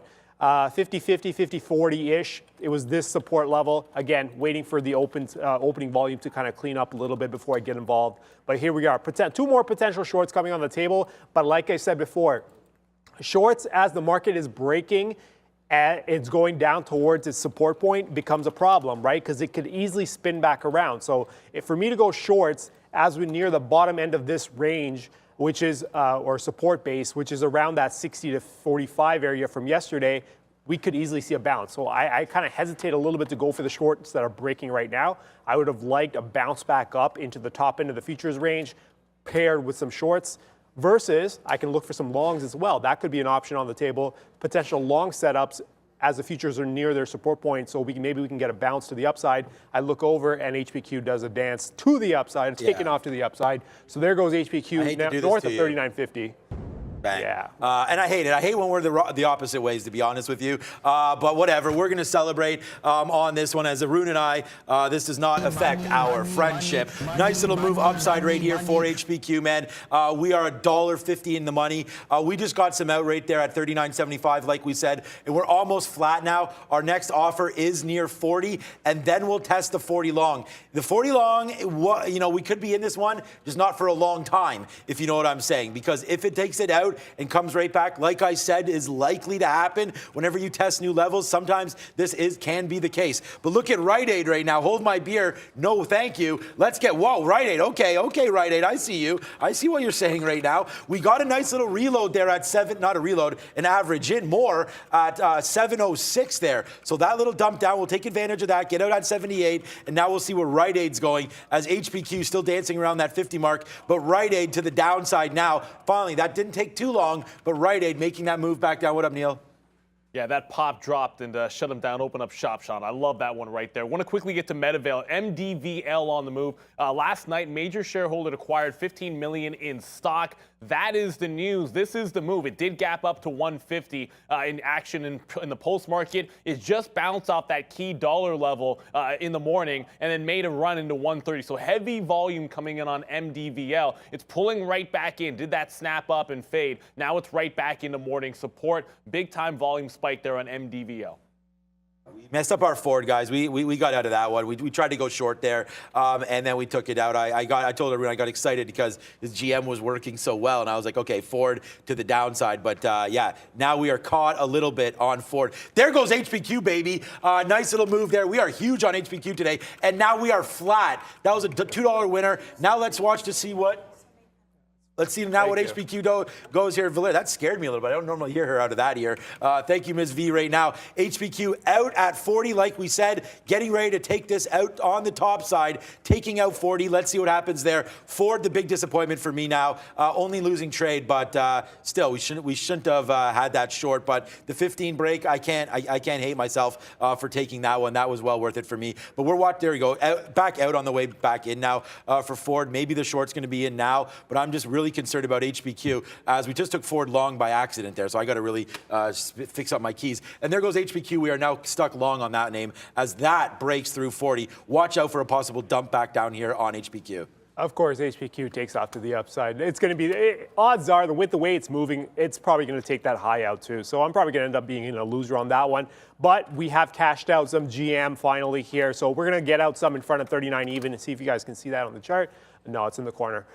So we got out some. After it failed that 39 break and snap back up, we kind of got some out. Why not? It's 42 or 43 cents. Cash them out and see if we can actually get this to manage out a little bit more. Futures bouncing for me is a good thing because I would prefer, like I mentioned off the top, I did not want to go for shorts that were breaking as the futures were down here. But if you get the futures to move to the upside and shorts are kind of marking themselves off a little bit, then I can start working some shorts as the futures market bounces. I can fade some rallies or fade some pops to the top. Another move that I actually want to participate in now that I see it, BABA. BABA just took out 106 and moving fast to the downside. So BABA actually works pretty decent here. Maybe 105. Actually, I made a mistake with that. I should not be looking at 106. I should be looking at 105 on BABA. The reason being the daily on BABA is actually sitting, in terms of support anyways, should be sitting somewhere down here, not 106. So we're going to reset that alert on BABA to 105. And if we get through 105 on BABA, we'll start looking at some shorts there. So for now, alerts on Citigroup, BABA, and Snow, all of them to the short side. And we're just going to figure out how we're going to trade this one, how we're going to set these up, set these trades up as the futures bounce is perfect. This helps me because as long as we sit in the mid 60s, it doesn't help me figure out a trade. But as we're bouncing, we're hitting into resistance levels. I can start then looking at shorts. It doesn't mean I'm going to start taking them, but I am going to start looking at some shorts. So we did, I mean, HPQ did it basically exactly like we thought it would, and we got out some here because, again, it came back down in. We're going to wait now to see if it does take out this 20 level because, you know, it broke. It's going to look kind of chaotic here, but it broke, and we've just been getting some out here in the 90s and the high 80s because once it broke back down, I was like, uh-oh, we did do that fail, and we did talk about that, right? That it would possibly fail at 40, especially the first time it broke. So now we're going to test it again for the third time to the upside, and we're sitting at 40.20. See, we're sitting at 40.20 there, and once again, it basically stops at that level and now tries to make another move back to the downside. So here we go. We are holding out a little bit of this name as now it starts to go back up to the upside, but still gave some money back on this. Whoa, okay. Gave some money back on this HPQ move, but now we're not. Now we'll offer this out. So again, you know, taking like 10, 15 cent hits when we're wrong here, but then holding to see if it does have that upsize move. It's already a big move, man. 15% up. We were already long down here at 38. So part of me thinks like we did get a little bit greedy upside now by even taking that trade. But hey, we wanted it, and it looks like it's going to be about flat unless we really start to take off to the upside, in which we'll start to cash out a little bit more here on HPQ. But for right now, let's hold what we have left. It's not a big piece, but we did do the best we could to manage that move. Unfortunately, it took like 3 or 4 times for it to finally go up to that 40-30, but that has been the high there. So HPQ right now at these highs, but it doesn't look super strong, but it is holding sub or north of 40 right now. So let's see, maybe we do have a bigger winner than we think here on HPQ. Rite Aid, we got decent numbers out here at these bottoms. That was a great reload. I still think Rite Aid falls more, so let's try to hold on to that one. And then Ford threw us for a loop here as we were short and then out, as you guys know. So now Ford trying to take out some of those tops, and Rite Aid making new bottoms here, trying to take out 75. All right, futures still going north of 44.80, decent strength to the upside. Yeah, HPQ taking off to the upside. Somebody's Metacom saying lesson of the day: never bet against Uncle Warren. It's not necessarily Uncle Warren you got to worry about. It's everyone who's following Uncle Warren you got to worry about that are trying to catch up now. So here we are. Everyone's trying to do a catch-up buy here as we get back up towards that 40 half. Like I said, 40 half goes, I'm done. I took my shot. It doesn't work. If it doesn't work out, it doesn't work out. But GM is going to be the big problem here because we took some out in front of 39 after it failed. So we've already cashed in some in front of 39 on that GM move. But now we're kind of bouncing around, bouncing back up to 40. Here we are back towards 39.14.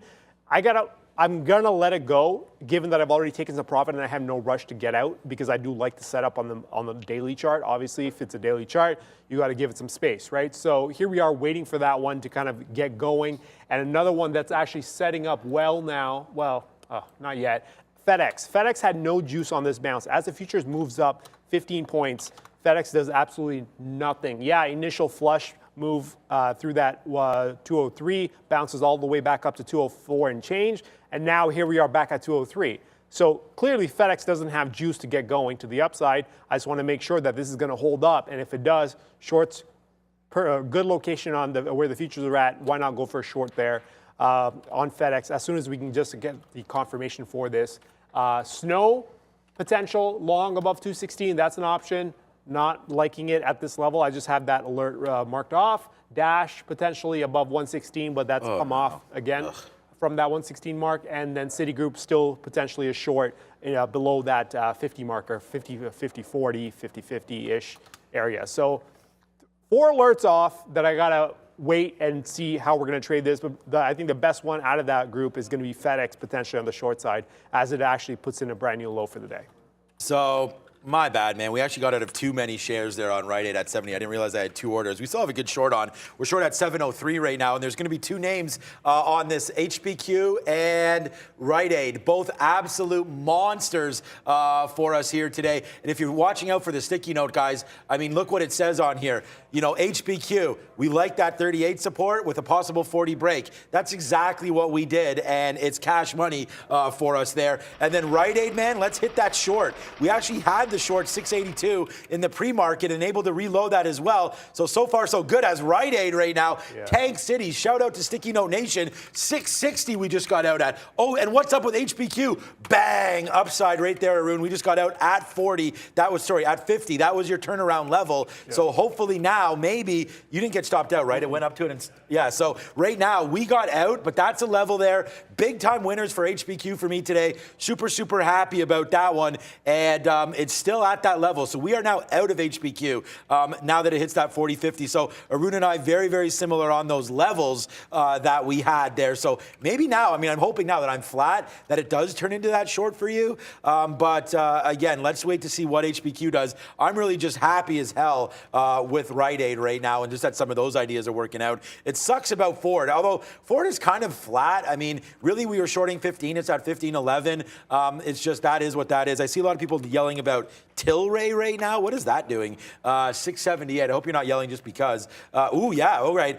Look, I said this before about cannabis stocks, so we're not going to cry over spilt milk here. I said you guys got to get the hell out of these names if you were in it for that bill or for whatever the hell the Senate was or the House was talking about there. This is not going to make it through the Senate. That was just a false bump up. Probably Pelosi bought down here and sold up here. Is what it is. Now it's starting to come back down to the downside here. Tilray, yeah, that sucks, guys. But this was not a name you wanted to be in. I still think that if you're going to take a shot, you're going to have to wait for $5 to get into that and make a reasonable attempt at that one. But Tilray right now, sorry about that, guys. But hey, I was saying sell all of these pops, and I just hope you guys did. What's up, Neil or Valeria? Yeah, we got some things breaking out here on high volume. I'm going to go to Seed.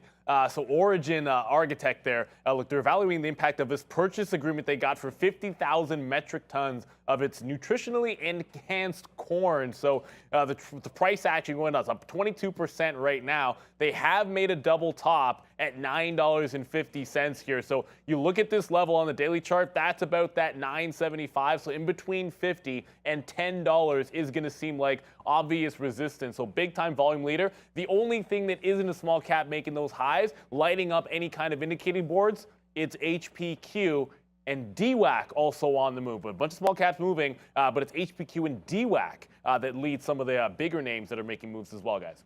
Talk about one of the names that's making a huge move, BABA. Damn, BABA. Remember, we looked at it at 106. Down? Yeah, now it's through 105. That was the level that I wanted to work with, south of 105. Now I got to figure out the risk profile for a short, and it gets very expensive very quickly. So downside towards, what, 100 even, maybe? So let's pull up a larger time frame chart. I am trying to get my hands, damn it.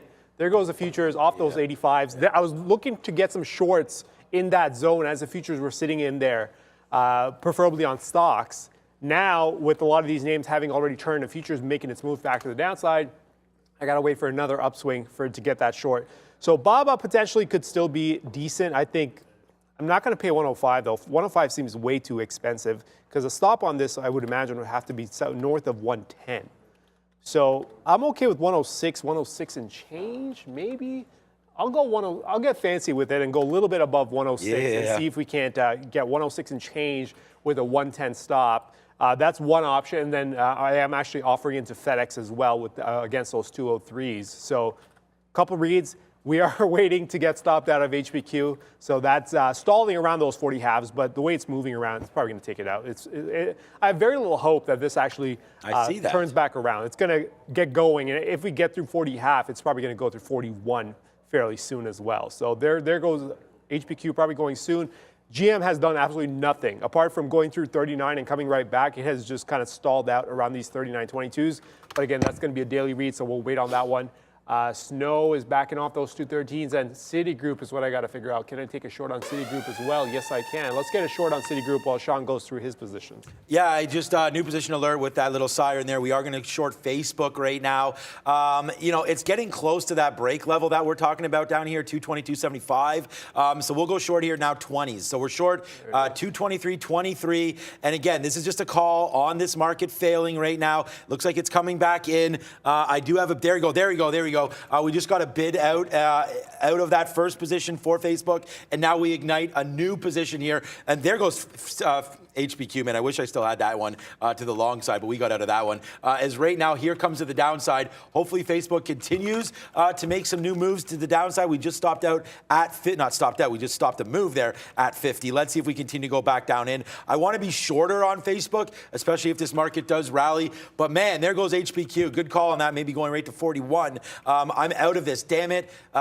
We got out at 40.50 there. A big trade. We also talked about taking that 40 break on HPQ, so I should be up a hell of a lot more money than I am on this name, but we got nervous there as it danced around 40. We should just believe in it, and this is what I talked about yesterday with these guys. Once you have a position and a bias, just stay with it and believe in it. However, I do, and this has nothing to do with it, but, Arun and I go back and forth here and talk about some of these ideas. It did seem like it was, a sketchy little moment there around that $40 mark. So I did get out, and I did put the orders out there, so just not having the conviction in my own long belief there is going to hurt me on HPQ because I should still be long this name. But I'm super happy for you guys out there for Sticky Note Nation right now because, hey, light one up because we just destroyed that one on HPQ, and I hope you guys did as well. It's all over the Sticky Note, guys. HPQ. Oh, I look at the chart. One of the longs that I actually wanted to pick up early at Costco. Damn. I had a bid out and never got a fill. My bid don't play around, man. Yeah, Costco does not play around. My bid was around 587. Our low was like 588.78, and then here we are sitting underneath 600. So a quick little pop right off the open. I was like, damn. Okay, so I just looked at it. It's one of the older orders that I was looking at trying to get filled. We're gonna have to cancel that. That trade is gone.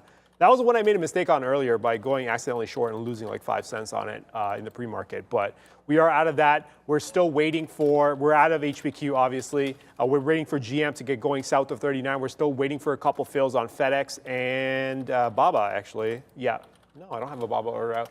FedEx, Citigroup, and BABA on the short side. So we are waiting for fills there. As soon as I said, hey, let's go short on Citigroup, put the offer out. Boom. Yeah, it decides to fall 40 cents, or not 40 cents, 30 something cents. Here we are sitting in front of 50 even now on Citigroup, and the futures coming off in the area that I wanted to fade it. Great, lovely, right? So here we go, new alert, PayPal. PayPal let's get some alerts. 111. PayPal working with 111 on the downside, so that could be a potential short as well. It's been working this area decently in the pre-market yesterday midday, so now here we are working 111 again. Let's see how PayPal handles this 111. Potential break to the downside could open up a nice little short. Yeah, we're actually really rocking here with Facebook, man. I mean, we just got another bid there at 222.40 to the downside. That was an 80-cent win rate there on Facebook as we're getting ready to rock and roll even higher up now. Couldn't get back into the short. Like, if we can get another offer here, which we'll take it, then I think that's going to be worth it for us to average into Facebook the way this thing is trading. So our last short there, let's see if we can get something in the 40s here again for this in case it just does bump back up. We stopped at the 20s, but anywhere in here, we will take a little bit of a reload. That was that break right there. So if we actually zoom out, we took a short right there on this break. It looked like it was fine. That was 222.70 break. So we did get some out there in the 40s, but now you're retracing back up. Possibly Facebook could get squanched right now. There's one for you, Neil. As it's back up, the futures did make that move back down, but look what happened there. And I mean, I leave the future talk a little bit to Arun, but when I'm sitting here trading, I use the NASDAQ as a forward indicator. So, it just stopped down here at that 14.4. So, yeah. If it does retrace back in here, then yeah, we will cash out on some of this. But a little bit of a move up, especially now that we're above the 50 period on the NASDAQ. And I know, we'll all look at different things, right? That's why we talked about that HPQ, how we had different ways. But right now, Facebook, we're reloading it, but the NASDAQ is starting to take off. So I do have to respect this short. The 50 period's up here at 223, and then the VWAP is at 224, which is absolutely perfect for me. I'm fine getting out if we take down 224. So Facebook will turn into a loser here if this market rallies. Is it a rally day? It's only 20 minutes in, so we'll wait to see. But I'm going to take one more short, and then we're going to get busted out of this at 224 because I don't need, there it is, there's our last short. I don't need this thing ripping up too high here. But Facebook is pretty jumpy here. Maybe 224 needs to be bumped up a little bit more than that. Oh, man. What now? No, another trade I was trying to get my hands on, NAT. Remember I mentioned it right before we opened? I was trying to bid some low 260s. Now we're already at 271, traded 3 million shares. 10 cents on a stock like this could easily make you a decent amount of money. So it's already gone, though. I don't want this trade anymore. So we're going to pull that order as well. So a lot of the names that I would have preferred would have been great fills if you had got them right off the open. But now that they've moved already and we're about 20 minutes in, I'm going to have to wait a little bit more to get more information. Citigroup about to take 50, futures bouncing back. Remember, futures could still be a short in this area here, this little zone that we're working with. So we just need a setup somewhere in this zone, in this yellow zone here. As long as we can get it in here and get the setup going, then there could be a trade there. Otherwise, I'm going to look to fade some stocks in that same future zone and see if we can't work the shorts that way. But for the time being, I'm just going to hold this GM position, which is 24 cents in the money, making back some lost dollars on cost there, or not cost, on HPQ. So for now, apart from the cost pre-market mistake that was a 5 cent mistake, It's just HBQ on the losing side going short, and then GM on the winning side going short.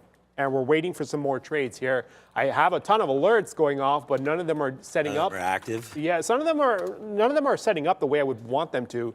So these are just price alerts, right? So I've got a firm against 39. That alert went out. I think a firm touched 39, but now it's already bounced back 39.63. So we're still waiting for that 39 to kind of declare itself.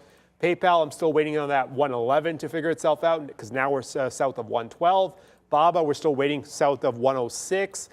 Snow, potential long play north of 216 if we can get some stability north of it.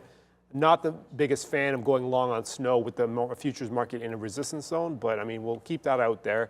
And then Dash as well, potentially north of 116 on the buy side. So the alerts are there. They've gone off because they've been triggered once before, but now the stocks have moved away from them. So I'm gonna have to wait this one out and see if we can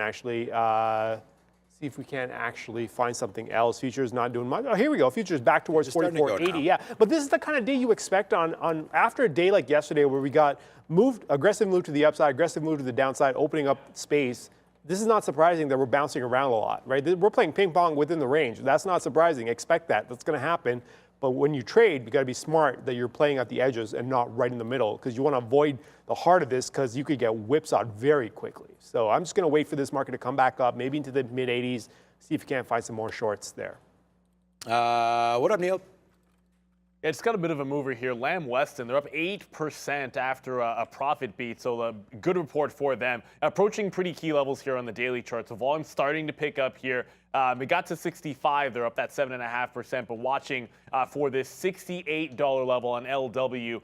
This was an earnings, not the biggest name in the world, but looking for the things that are moving, and you've got one right here. So 68 key level to the upside, approaching very, very rapidly, but the daily chart level is going to show you that 68, standing out like a sore thumb.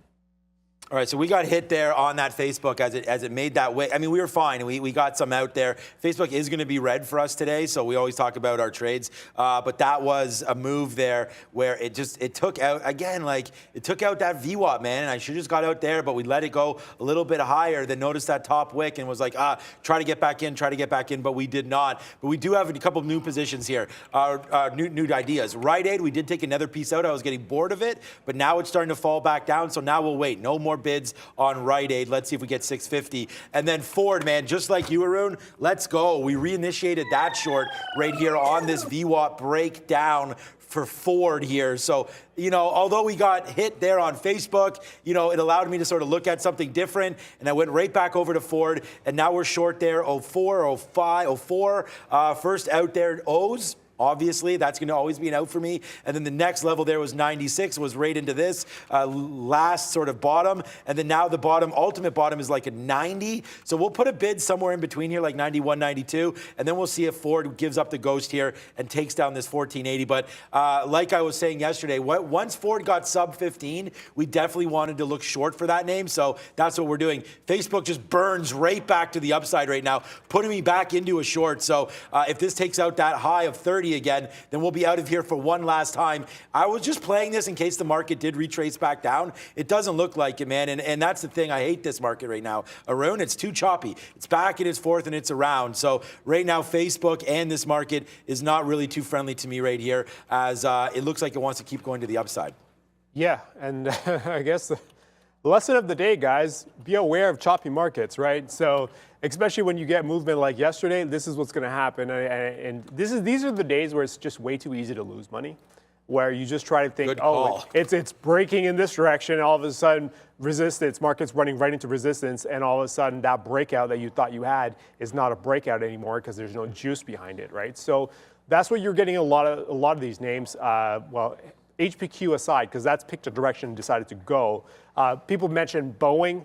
I'm noticing Boeing taking off to the downside as well. So that's something to keep an eye on. It might hit a level in a few bucks. So I'll keep an eye on that, see if we can grab along there, but definitely not while the futures are up this high. So I'm going to wait for that one to come back down. Neil? Yeah, just to watch out. Remember that Sunshine Biopharma, SBFM, almost halted just now to the upside. It's now up 32%. It just broke out the high of the day at 8 even. There was a chance it was about to halt at about 8:30. It didn't get to that 15-second mark and then made another leg to the upside. So wild action in SBFM. If you remember this one from a few days ago, it has made a couple of large moves. So 6.5 million share float, very, very tiny float. And that's why you're seeing this kind of price action. Big mover yesterday as well. All right, we'll have a look at SBFM too. I look at this Roblox. I was looking at Roblox early. Roblox touched $48, guys, and then just cracked all the way down here to 45 before now, but bouncing back up. But like, I don't think you could take a long here on Roblox, especially if you don't think this market has much downside to it, or sorry, upside. Then you can't take that long. Maybe this Roblox is a short, but we already made a nice little move upside. Facebook, man, like it just whipped me out again on that trade. Like this is just so crazy. Like Arun said, man, this good thing we really crushed HPQ today, man. That's up to 41. That's like really making me sick because we should still be long there. And if you guys are checking out the sticky note, thank you so much. And please keep retweeting this, man. This is what gets this going because the more eyeballs on this, the better it is. We talked about Facebook. I mean, why am I not just waiting for 226? I don't know. Why am I dancing with this thing? But there's HPQ, man. 38 support. That's our first long. We're long 38. We also took the 40 breakout. That's now $1 in the money. So some big time trades. And then the Rite Aid short, give me a break. That is like printing money right now today. So I'm just kind of pissed off that I'm not up more than I am and that I've danced with Ford and Facebook here and given back like half my money on these stocks, which is ridiculous. Ford's still working for us to the downside, so I'm pretty happy with Ford. We actually just got another bid at that's 96, sorry. I'm bidding 93, so Ford is working. Rite Aid definitely working, but these other jokers, man, Facebook not working, which if I just held everything, it'd be fine. I just keeps on, like Arun was saying there, it's too whippy. It's getting me in, getting me out, and going back and forth here. So I'm going to stay away from Facebook and some of these high beta names to the market and just trade the damn news because look at Rite Aid. Bang right there. We get a 55 on that one. Pigs get slaughtered on this name, but look what we've done to it today. We've slaughtered this name today, Rite Aid to the downside. And by the way, Arun, here goes Ford as well. I know you got GM. That's a nice little move to the downside here, starting to tick, tick, tick, boom. Yeah, the one that did go boom is Citigroup. Damn it, Citigroup. So remember, we were looking at this in the 30s, 50, 30. I had an offer out of 50.37. So for anyone who was wondering how I pick my prices, every day is a random price. It's a random number. So if I'm trying to play in front of a certain level, I'll either go 96, 97, or 98, depending on the day. It's never going to be the same. Today I chose 7. Why? It doesn't really matter because I felt like going like 7. So you see my short on GM is for 39.47. I was trying to get 50, 40, 37. There's no reason behind it because we had space. So I figured it doesn't matter whether it's that or a little bit lower because we had space to go up. So decided to get 37. The high was 35 and decided to fall off there. So here we are kind of just going, oh, that would have been a nice 70 cents on Citigroup. So waiting for the market to get going. It is going to the upside. In the meantime, we're going to go to Neil at the big screen.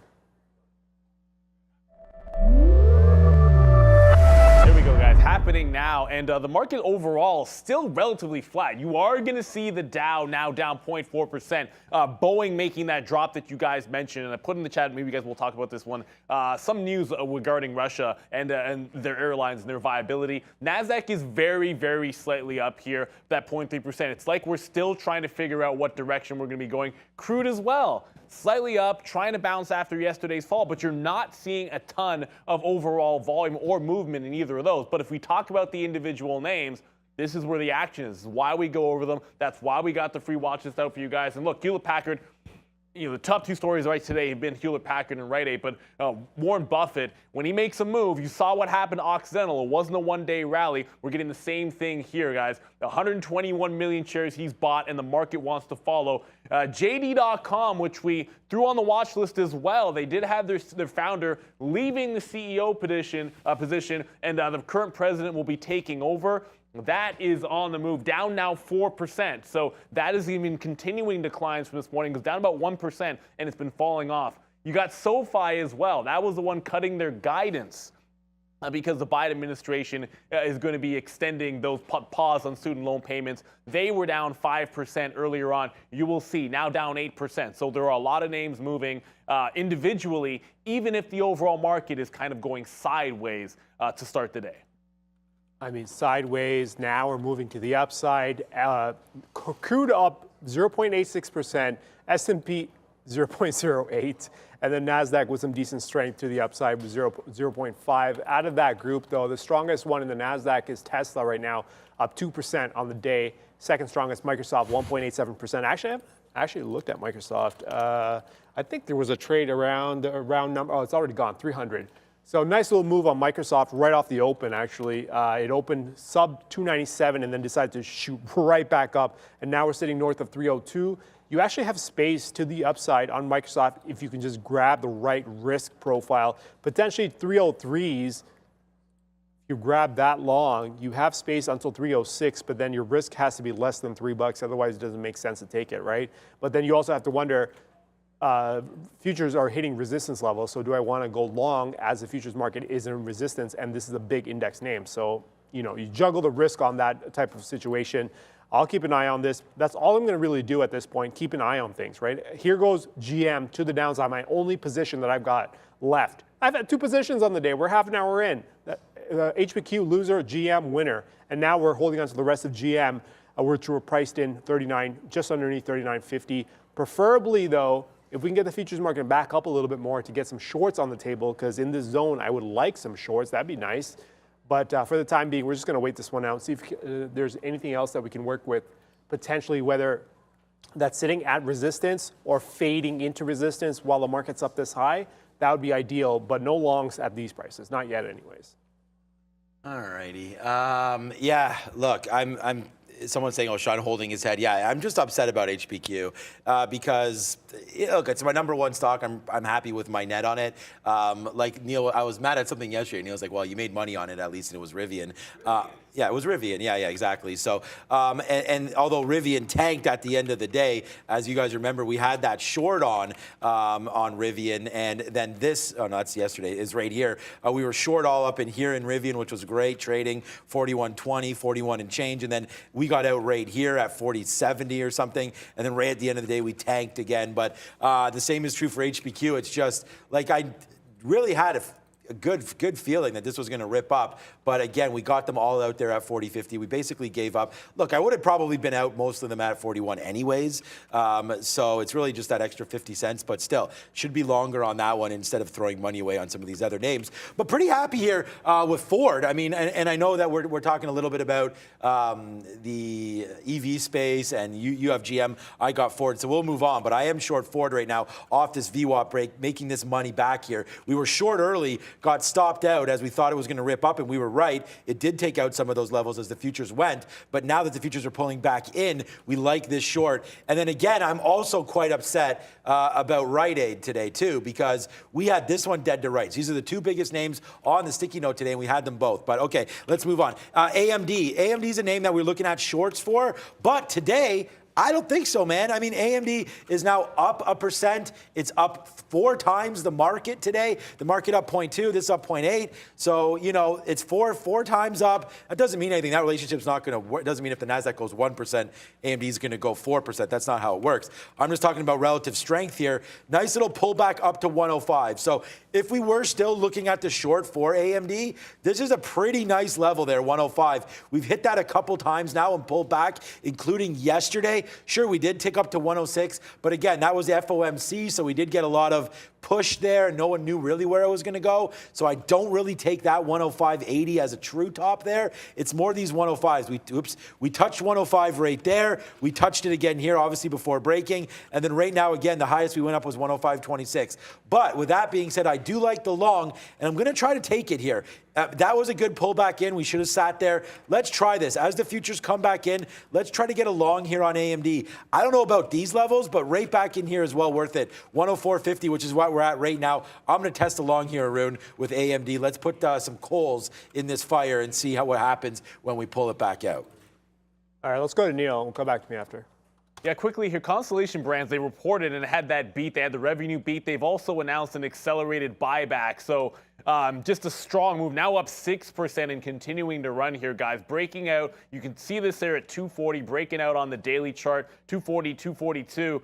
Next stop, $250 is next resistance. But yeah, STZ making some power moves to start today. It's all about the individual names right now. And that Boeing news, I mean, they did have like 3 Russian airlines violated U.S. export control restrictions by operating some Boeing airplanes on international flights. Boeing getting clapped down to 175 this morning. Boeing getting clapped is Make it right. clap. Yeah, somebody in the chat put that in earlier, and I noticed a trend on Boeing. I was like, how do I even play this? It's so, like, it's gone. It's so clappable. It's clappable. It's already been clapped. So here we are breaking through that 180. Well, I mean, 2% we started is early. not. I mean, yeah, but it's an aggressive move from it's 180. It's an aggressive move to the downside Yeah. with no green candles. No, that's exactly it. So the trend, even if you go to a 5-minute, it's all Now red. the futures are going to go down. All red. Break. So here we are kind of going into Boeing. Boeing's, I'm looking at potential support at 172. That's the only one I see on the daily. That's all the way down here. So if we pull that to the daily, you'll see why. Futures coming back up a little bit, come back down a little bit. This is the only level that's left, right? And it's not even that solid of a level. It's just close to a very, it's near the low from the 14th of March. So that's, half. It's somewhat of a level it's a reference point. It's not even a level, it's a reference point so that we can work with potentially later. There goes a GM, the Citigroup continuing its move. Futures now going back below 44.70. Again, Thanks, we're trying to find futures. shorts north of 44.80, but we're not stepping into any breaks down here either. So we need this market to come back up to get shorts, or we need to find some longs as long as we're down here. So nothing's happening apart from just waiting. In the meantime, we'll go to Miss V. Hey guys, it's a busy day, a lot of movers on the markets, and I remind you to like this video. 6,000 people are watching us right now, and like of each of you is very important to us. Go along on the like button, and back to you guys. All right, like now I'm really getting pissed off because, okay, and then of course now it bounces back up. What a joke. Okay, so yeah, me trying to play momentum today is like, I have absolutely no idea what I'm doing. But again, it's kind of like we're not putting out, we're still positive today. There's no problem with anything. It's just like I'm trying to take out some of these levels here and trying to like say, okay, AMD is strong today, as long as the NASDAQ holds up. And then as soon as I say that, the NASDAQ just tanks there. The second biggest move of the day happens right there when we try to realize some strength versus some weakness in some of these names. So there's AMD, man. We got hit. It breaks through 104, but it didn't hold that break. So we went long again, and then we just took, now it's starting to go back to the upside. So now I feel stupid for even dumping that trade, but at least we reloaded it a bit. But still, man, that hit our average price at that. Now it's coming back down. Our average price was 104.35 on that because our big trade was right here, which was 23, which put half. So we got half here on these two, and then another half right here at 24, giving us an average price of maybe it was 40 in there. So we did take that dump. That was a $40, 40 cent hit there on AMD to the downside. But there's that 103.90 that held up. So now maybe if we're lucky enough, we can get 40 cents back upside and then be clean on this trade. But I still like it, especially if these futures break here. Maybe we do have an upsize move here and we do get back into that 105. So let's try to like channel a little bit of patience here and see if we can get this to go back up to the upside. I am trying to get another piece out in the 40s though. So let's see. If this NASDAQ doesn't go, then we are DOA and getting out on a 103.90 break one more time. So AMD working, but not working great here to the long side. All right, I'm just trying to figure out what I can potentially look at for shorts. I'm thinking Dash could be ripe for a short here. It's DoorDash, stalling out. Yeah, DoorDash. Stalling out in these 14s, 15s. Let me pull up the chat, not the chat, the chart. Yeah, here we go. This is a daily chart on DoorDash here. So as it moves back up through this 14, 15, preferably 16 as well, I would have looked for some strength, right? Because that would, decent amount, we've bounced around these 16s before a bunch of times on the way down, on the way back up, providing support. Now we're underneath. So as we're getting back up to it, if we're going to get going based on how yesterday was, I would think that we'd have decent strength to the upside. What do we do when we get up there?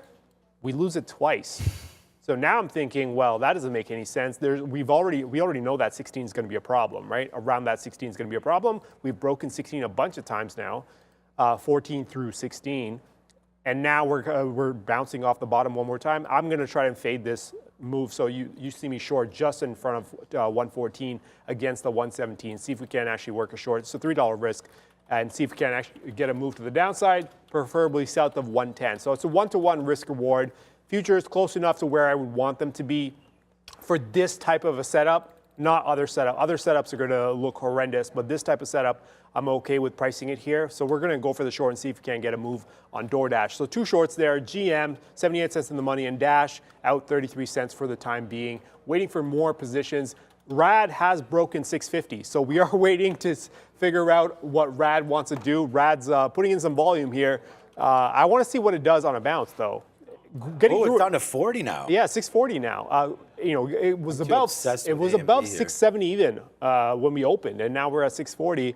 Yes, sir. Show me what we got north of 650, and then we'll see. If we can't bounce strong, then I know the shorts are on the table. If we're gonna stay down here, I don't want to play, but I don't want to snap back. The last thing I want to do is go for short, and then it snaps back because the volume comes in later. So that's going to be a problem. So I'm going to wait for this one to play out.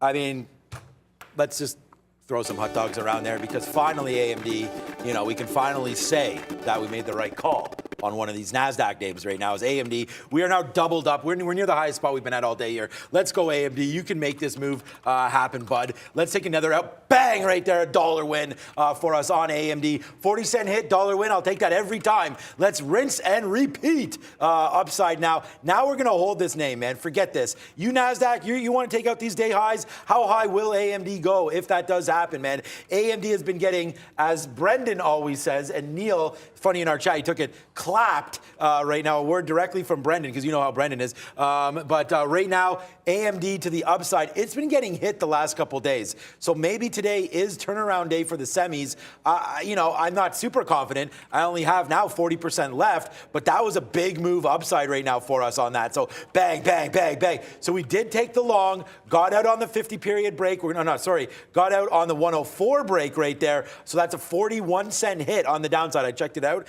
And then now on the upside, you're seeing reaping some benefits right there for that play. You brought up Rite Aid. That's kind of like one of the first bounces right there. So let's take a piece out right now for Rite Aid. If we do take out 45, we'll put another piece to get out, and then we'll hold the rest. But Rite Aid been absolutely destroyed by your boy today.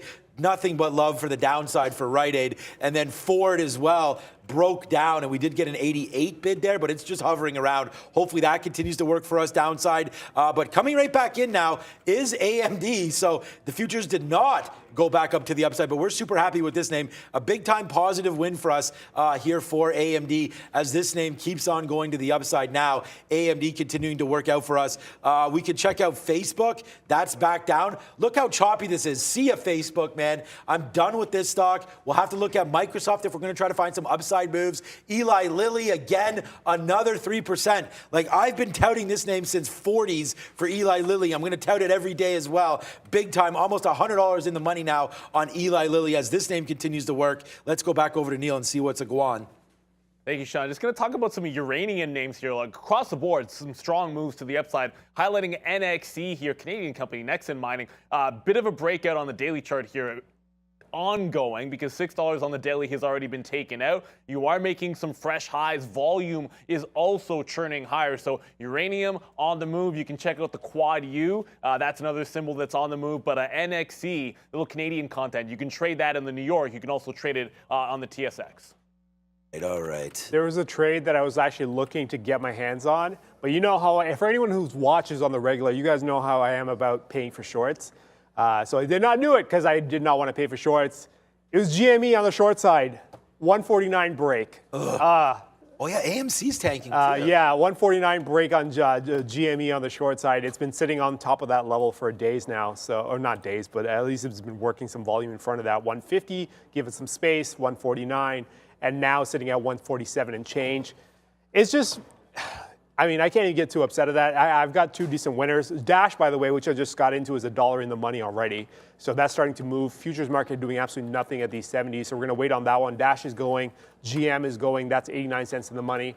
and we're waiting to figure out what to do with HD went off as an alert as well. HD potential short south of 295. Not convinced. It bounced, obviously, from 295, but I'm going to reset that alert. But we're going to keep an eye on that 295, see if there's a short that comes into play on Home Depot south of 295. RAD still working south of 640 now. Doesn't even want to bounce. Amazing, man. Doesn't want to bounce. I want to see what it's got north of 650. It doesn't even want to bounce. So Are you in RAD? No, you're not in RAD. No, I'm not in that. I'm waiting. I want to see what it does north of 650. I want to see a bounce, and then we'll deal with it. But until that happens, I'm not going to touch RAD, especially with the way it trades too. I'm going to be patient with this one. There's nothing else. BABA, still waiting on BABA north of 106 and change. So RAD and BABA I'm waiting on, and you see me in the shorts on two of them, on Dash and GM, and then futures side of things, I'm still waiting for shorts on the futures. Where? Right here, in this huge yellow zone. Just get in there and give me a setup. Anywhere in there would work for me. So I just need a setup inside of that zone. Anything outside of that, I'm not going to participate. And of course, if we take out the lows, which is sitting right here, that red line, if we take that low out, then I'll look for new potential trades. But until that happens, we're just going to wait. Either we're going to make a trade in this yellow zone, or we're going to have to make a trade south of this red line. That's about it. Anything in the middle, not getting involved. I'll just work the stocks and see if we can't get GM to extend even further down. And then I don't even know why I have GME here. GME should not be here. Let me put on Dash. Dash is 73 cents in the money at the moment. Yeah, good. Yeah, so I just got out another piece of Ford here, as it looked like it was maybe thinking about going back up. We do have the 50 period at 96 right now, so both of us obviously talking GM and Ford, basically the exact same trade on that one. Okay, we're looking to get reloaded here at 40, then we're out at 20. If it breaks back down below this 50 period and this consolidated level here on AMD, then we're gone. So excuse me, wow, I'm chugging this water like mad today. If it breaks down this 104, I mean, we now have the 50 period and VWAP at 104.30 now. So I'm going to take a long. We've bounced off 40 a couple times, like I'm waiting there to get long. That's probably not good enough. We probably have to bump this up a little bit. That's probably too close to that. Well, here it comes now in right now. So we'll put a bid in now. So now we're long AMD off of these resistance levels. But if it cracks lower, then we're gone. The futures are really telling here for AMD. As this moves down, as does AMD. So we'll just play this now, and we at some key levels. And again, AMD is going to be a positive name for us. So if it does fall back in here, we'll take that as our last hit. There it is. We should have gotten out there. Why didn't we? Oh, we're playing the 20 break, sorry, on AMD. So there it is. Now we're out, finally, as it doesn't even break 20, and we get out. But there goes AMD down to the downside. So we'll flush down that last idea, but it's a good thing. So we had some money disappear there on that last play, but we definitely made that money back for AMD. So AMD and Facebook today not really acting the best way for me, as Facebook's coming right back in now, tempting me to take this long one more time off these bottoms. But we've just been going short on Facebook, and it hasn't worked for us. So I don't really know which way we want this to go, but the market's breaking lower. So for me, man, Rite Aid, we already cashed that out. We just got a 35 there. We got a 36, sorry, on Rite Aid, which was the bottom of the day. So we're really happy with that. Did I get 36? Yeah, I got 36. So we got 36 there. That was a good trade. I know Arun just talked about that. Ford falling back down now to lows. And we're going to leave AMD and Facebook alone as this is starting to break a little bit. But again, you're bouncing off that same damn level, which is giving me a pause here. 103.97 there, possibly a little breaking spot. We may test AMD long one more time. If it's going to be choppy, I don't mind it off of levels, but it needs to be close to levels, which we got to right there. So I should not have left AMD. It did come back in. Let's see about breaking through some of these levels here. 103.93 here, maybe as a spot. But do we think AMD is going to be long or short today? That's really the question. And if I knew, then I'd pull out that crystal ball and make $1 million. But for right now, let's hold on and see if this market does give us something.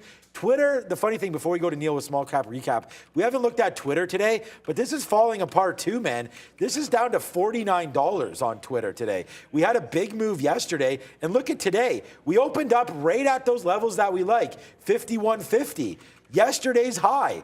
We opened up for Twitter, and then it's collapsing down now. So maybe Twitter we can find a long. We'll take a look at that when we get back, but let's go over to some small cap recaps with Neil at the big screen.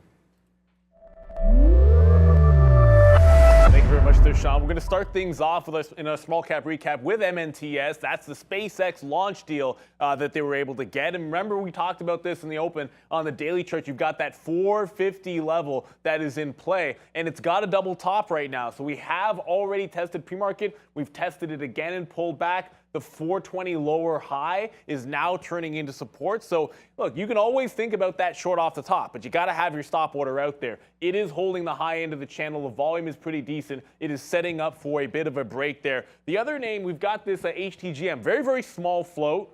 It is one of those pop, hold the high, and then forever short type moves off of the open, but it's making a nice base here at 145 to 150. So if it manages to hold this all lunchtime, I should say, it has a decent shot for another test to the upside. And the last one, hey, SBFM, this has been a multi-day runner here, guys, and it's made another breakout, jailbreak through that $8. It's now held that on a pullback. If it's able to maintain that level, that $7.80 to $8 from those highs yesterday, watch for an $8.50 break there. I think it can be, if it breaks through that and we get any kind of a halt, I'll be looking at $10 for a short sale trade. But three names all on the move, one in the other direction, but watch out for that break.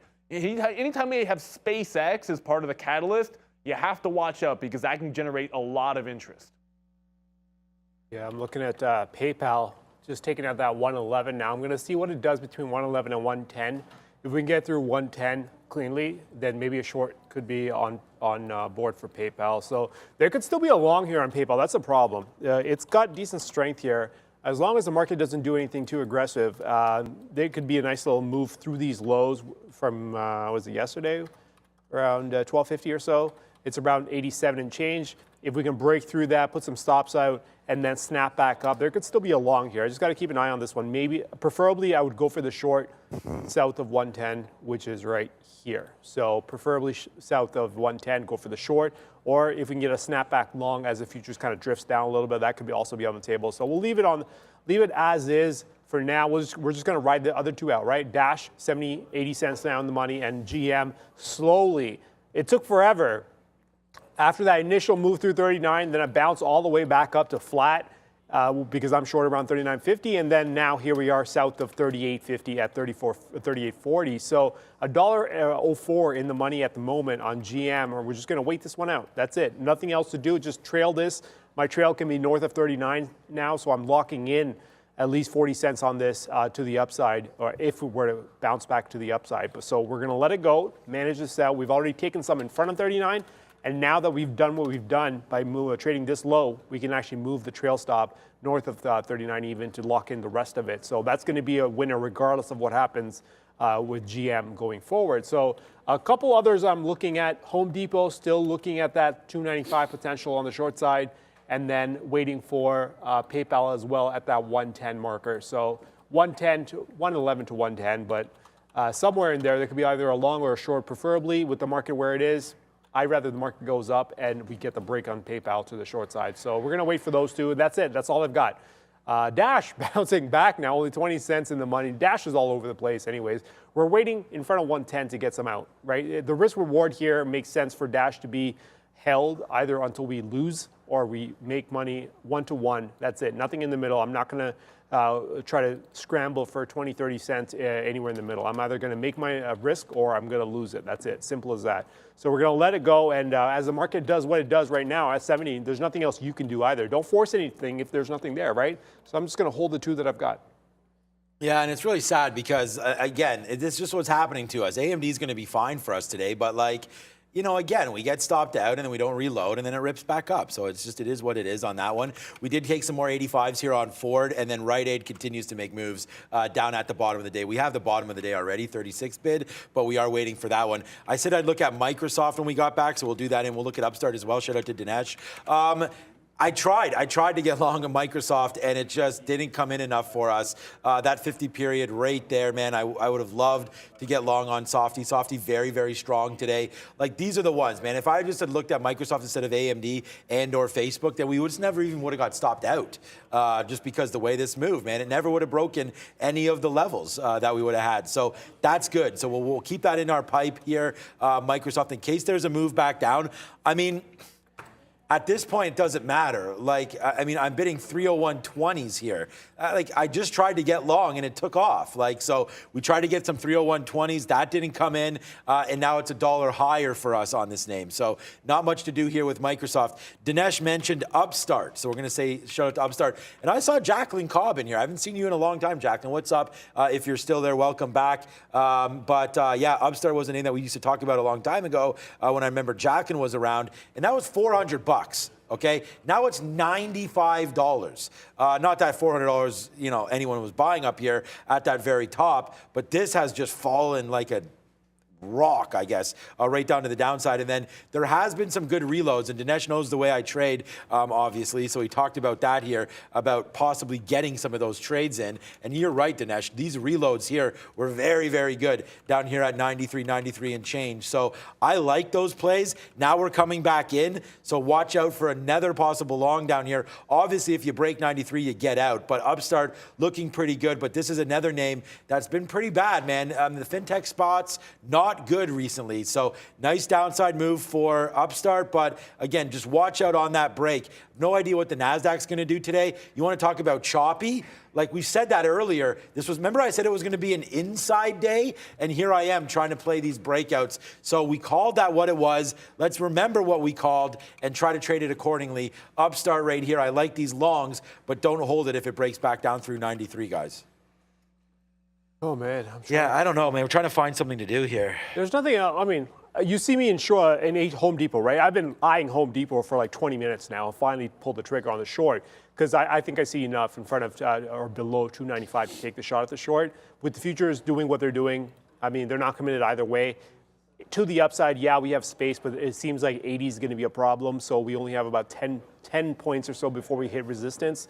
Anyways, so I can justify taking the short at these prices. So that's what I'm going to go ahead and do. I'm just trying to set up some more alerts because I'm happy with the 3 shorts that I've got. 2 of them are obviously out of the money. The ones that I've actually liked to get working are out of the money right now with the market drifting. Home Depot was out 8 cents, but also Home Depot has like a 10-cent spread. So that means absolutely nothing. And then Dash also out 30 cents, but Dash has been all over the place and we've seen it all day, right? At some point, when the market either calms down and gives space for these stocks to move around a little bit more, then we actually can get going. For the time being, it does look like the market wants to bounce up and down about 5 points or so.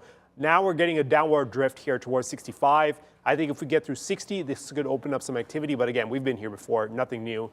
So we'll just go to Neil and see what he's got.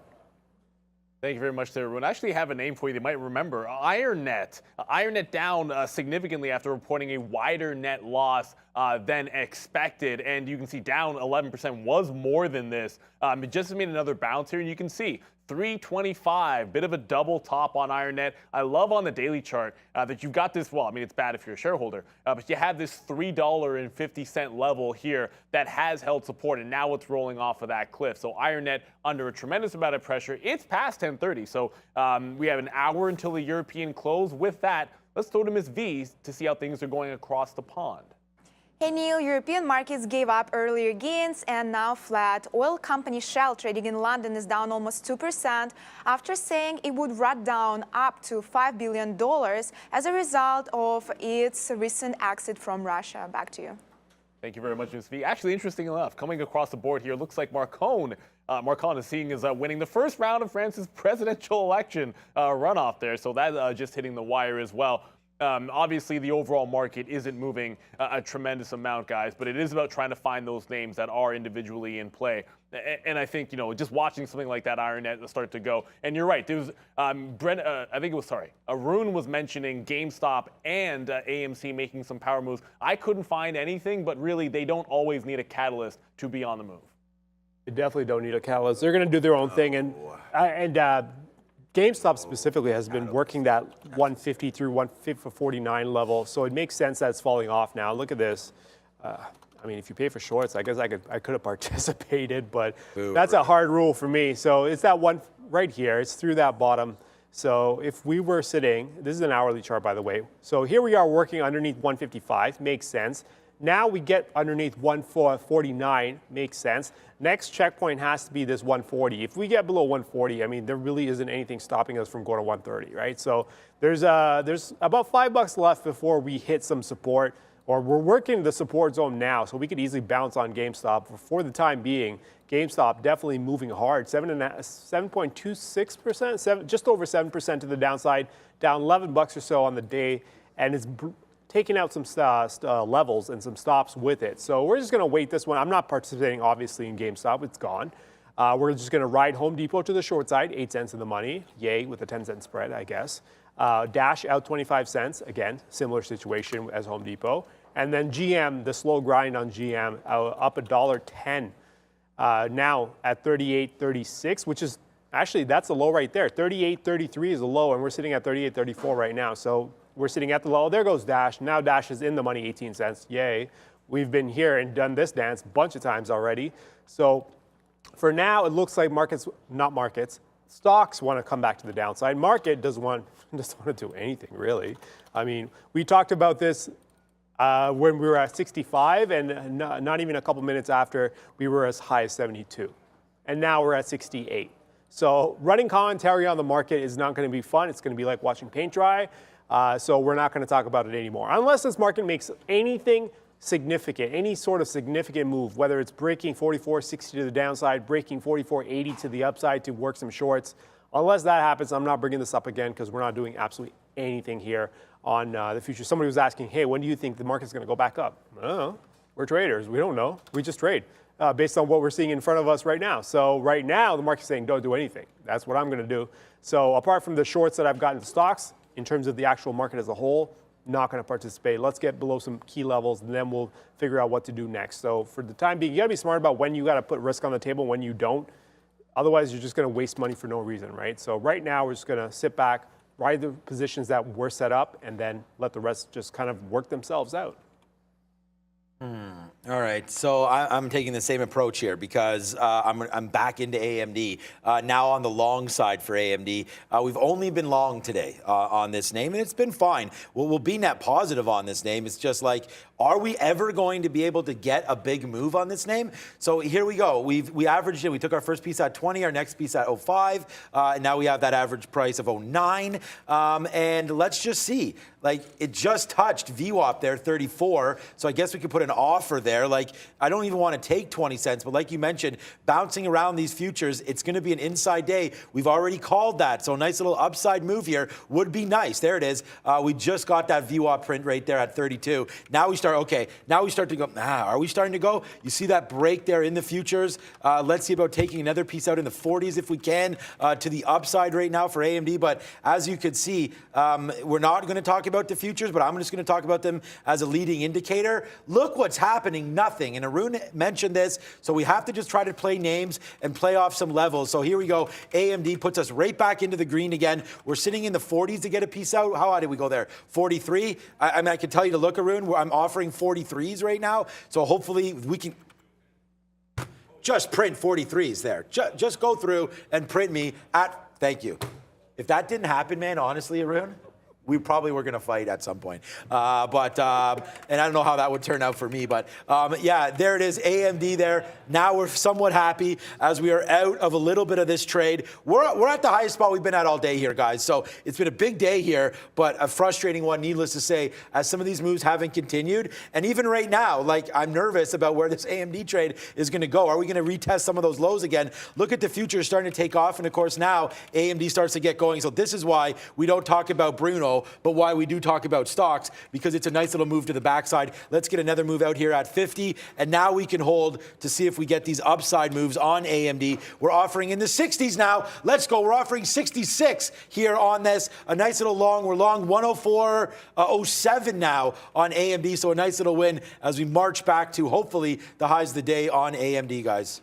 I took a quick look because, I mean, we obviously see what's happening with the U.S. futures, right? They're kind of just going back and forth. Crude markets up 1%. You really can't work with these levels here, especially with the way it's trading. So I took a quick look at the Eurostoxx 50 futures, so the European futures that are still open. What is it doing? It is up 0.16%. That's what you're getting in Europe as well right now. European close comes in about an hour, and this market has chosen to do absolutely nothing. As high as 38, 37.96 or something like that. Dow's low is 37.35. You're not getting a lot of activity. This market, as long as European markets are this sideways, and you're going to get, so that means you're not going to get much towards the European close, and then you got to worry about what's the U.S. market doing, and the U.S. market's not doing much. So if I wasn't here, if Brendan was here and I was at home, I'd probably be on Netflix already.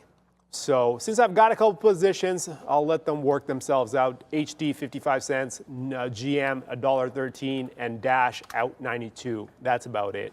Am I going to take any more? No. RAD is still leaking to the downside. It's at 633 right now. Remember, we were looking for RAD on a bounce north of 650, potential fade. Depending on how it moved through 650, it doesn't even give us that. It just decides that it wants to sell off from the open and go down 70 cents. So here we are at 633, and then MasterCard is one that actually went off.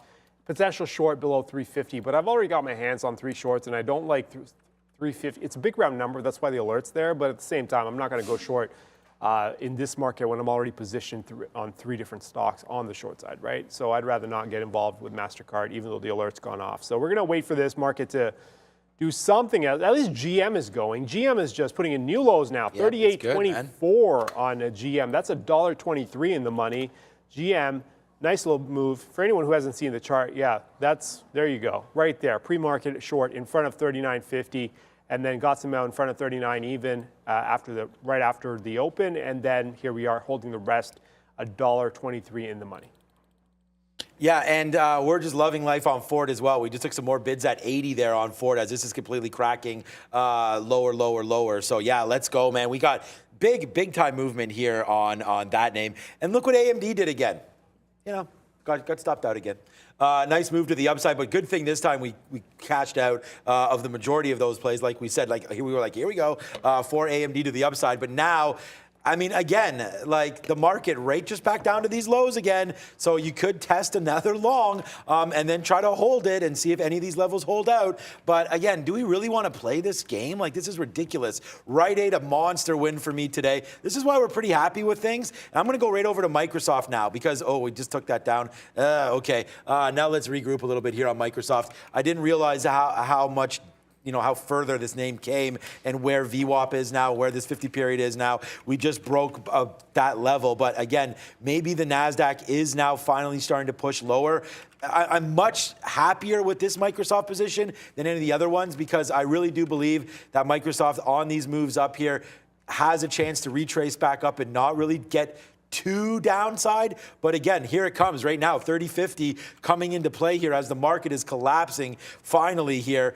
This could be a level for Microsoft all the way down to 300. Let's see if it holds. Wow, it's coming a little faster than we thought there to this downside for softy. So we're going to take another bid here and we'll see if it holds this VWAP, but it's not looking like it will. To the downside goes everything right now. We just got out of Microsoft, so I got to figure out my orders here because I shouldn't have even got out of that. But let's go back into the long, but Microsoft right now, right at this VWAP, looks a little spicy. Neil with Sector Watch, let's go. As you said, Sean, starting to get to the downside here, and you're going to see mostly a red board, and I'll show you what's leading the way. I mean, you have a consumer discretionary. Let's talk about realistically, it's Penn, 3%. It's RCL, 3.4%. Win, 3.9%. NCLH. So you've got the casinos. You've also got the cruise lines down heavily in transportation. Southwest, American Airlines, and UAL, 5%, 4% to the downside. So you are seeing the travel names moving heavily to the downside. The financials, man, not looking good. Almost 2% across the board there. The banks, 2 to 2.5%. You want to see what's green and what's leading the market. We already talked about Uncle Warren. Look at HPQ standing out like a sore thumb up that 17%. However, remember we had Raider Trader on. We talked a little bit about healthcare and moving into that sector. Green. Across the board in healthcare, strong moves. I love you, Danaher, up 2%. Eli Lilly up that 2%. Regeneron and Merck 1.5 to 2 as well. You mentioned AbbVie. Some strong names over in that sector. Now, you'll see also standing out in consumer staples, the 2 names that reported, LW and, of course, Constellation Brands, still up 5% despite pulling back a little bit. In the energy sector, however, just about everything. I'm not really sure. I have to check to see why Phillips is down 4%, but energy has been relatively strong. Devon got an upgrade. Oxy is up on the day despite that slight pullback in oil. They bounced back a little bit there. So upgrades across the board in oil sector. Not really sure why Phillips is to the downside right now, but overall this market's starting to turn red, guys. Even the industrials looking relatively weak. We'll see how things can try to hold up, but it's those pockets of strength, if you're looking for those longs, that you want to concentrate on. Well, while you were talking, Neil, market decided to take a downward move. Now we're going to talk about it because it's actually below 44.60, opening up the door. But the problem is, I mean, yeah, my shorts are all in the money. HG is now $1.08 in the money. Dash is $1.10 in the money. GM $1.34 in the money. Issue is, great, that's all great. Issue is we're at a support level. No, this is going to easily snap back up. So I'm looking to potentially take profit, but problem is we're not close enough to any of my profit targets. So I'm just keeping a very close eye on this. I'm not getting too caught up in this down move. Only thing I'm trying to avoid is getting into new ones, right? Twitter broke 49. It's back above it now. Potential break to the downside, but definitely not at these while the futures are at these prices. Maybe if we were south of 50, I'd go for it. But as long as we're sitting in front of 50 and the future and Twitter's breaking 49, I don't want to step in because we could snap back easily. So that's what I got to worry about. Yes, it's great, but we're getting closer to that low, which could open the door for a brand new set of trades. So that's what I would prefer. Let's get going. If we're going to do this, might as well go another 10 points, set off some stops, and then we can find a brand new set of trades to work with, right? So this market decided it wants to get going. I wonder if there's something that came out, because there was, it started at 10:38. 10:38, and in about 3 minutes, we were down a good 14 points or so. So let me know. Neil's not at his desk. Well, when he gets back, we'll ask him to look for some news. I don't see anything. If you guys know what's going on, maybe it does move like it's news related. But for the time being, we're just going to ride the shorts out that we have, not put anything brand new on. Once the futures market crosses 50, 44.50 to the downside, then I'd open the door to adding some more futures shorts, potentially, not future shorts, Twitter shorts below 49, and potentially a future setup on the short side as well if we get that as well. For the time being, I'm just going to wait this one out and just kind of defend a little bit because this is not the greatest of areas to be in on the short side or price in brand new shorts anyways. Man, like we always got to go back, man, to what we do best. And like we identified Microsoft, we talked about why we like that stock, why it was a little bit stronger than the other names, and just the fact that we hadn't taken down too many levels.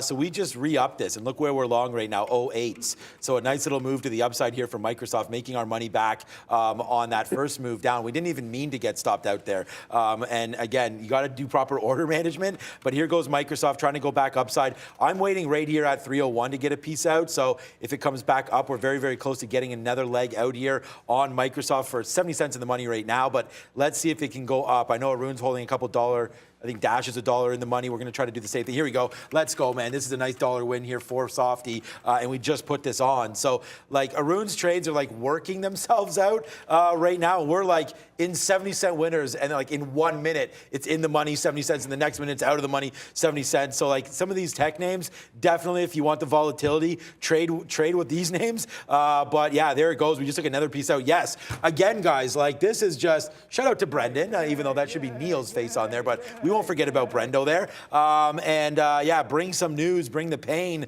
right now in the market. But it's a nice little retracement back to the upside. So far, so good on this play. And check out Rite Aid, guys.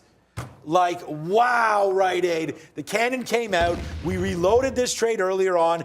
Boom, boom, pow. We took this trade early. We put it in our sticky note. It's right on there, like 8.20 we're in. We're in again at 8.24, and then we're in again off the open. How dare you try to go up, Rite Aid? And now it's all the way back down in. Obviously, the same story remains true. You always wish you would have held on to that. That's one thing I can learn from the man to my right here. You know, if I would have just been a little more patient and not got out here, ton at 70, when I saw the dollar signs, right now I'd be seeing multiple dollar signs if we still had this on. But hey, pretty pleased with it. Good trading there for Rite Aid for sure. Let's check out on HBQ. Another name that we had tons of conviction on HBQ. Long 38 there on the sticky note again. And you can't see it in here, but long 40s. There's a break in there where we took the long, but then we didn't trade. There it is right there. But we didn't trade it that well because the fact that it broke and came back down scared me a little bit because, again, I knew Arun was looking short. There were reasons for the short, but you got to trade your own book. When that went up here to 40.50,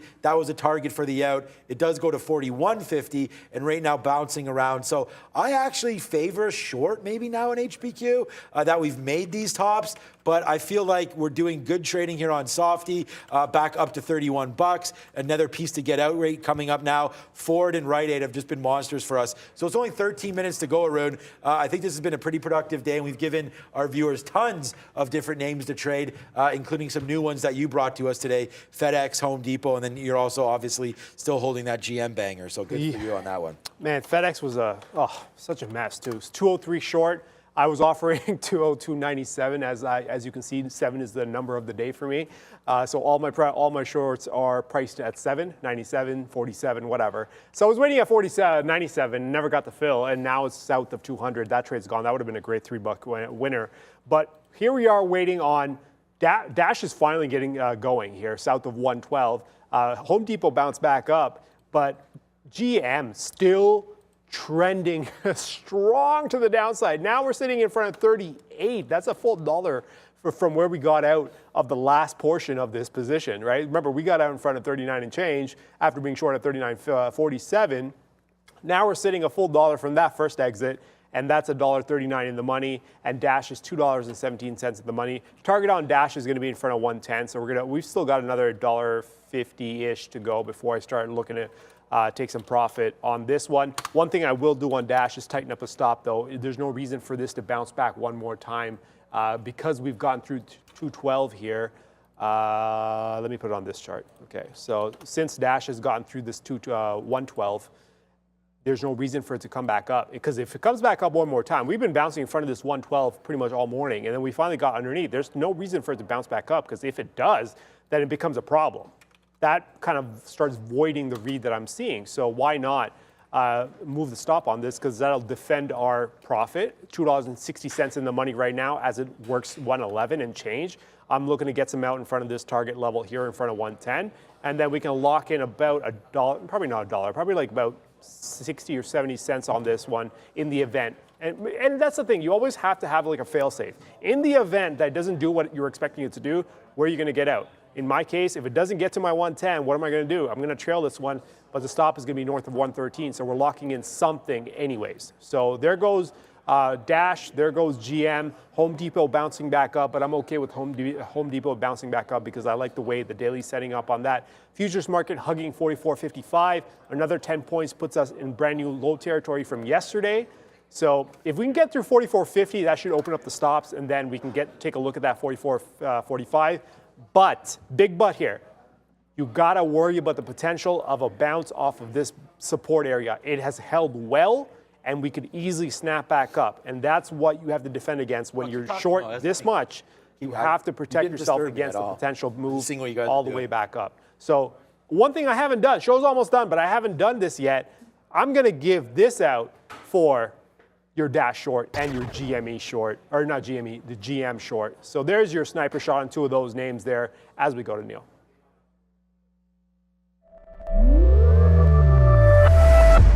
This currency segment brought to you by the Small Exchange. The Small Exchange is making it easier to access futures. No pattern day trading, less capital than stocks. Get started trading futures today. And with that look, guys, I want to talk a little bit about what's going on with overall in the currencies. You had a rally in the Canadian dollar. You are reversing a bit of that, down 1/3% today. Euro mostly flat, although slightly trending into the upside here. I think what we really want to look at is continuing their gains. The ruble up 5%, and that's echoing something that was happening yesterday as you're seeing significant bounce back. But everyone wants to look at crypto.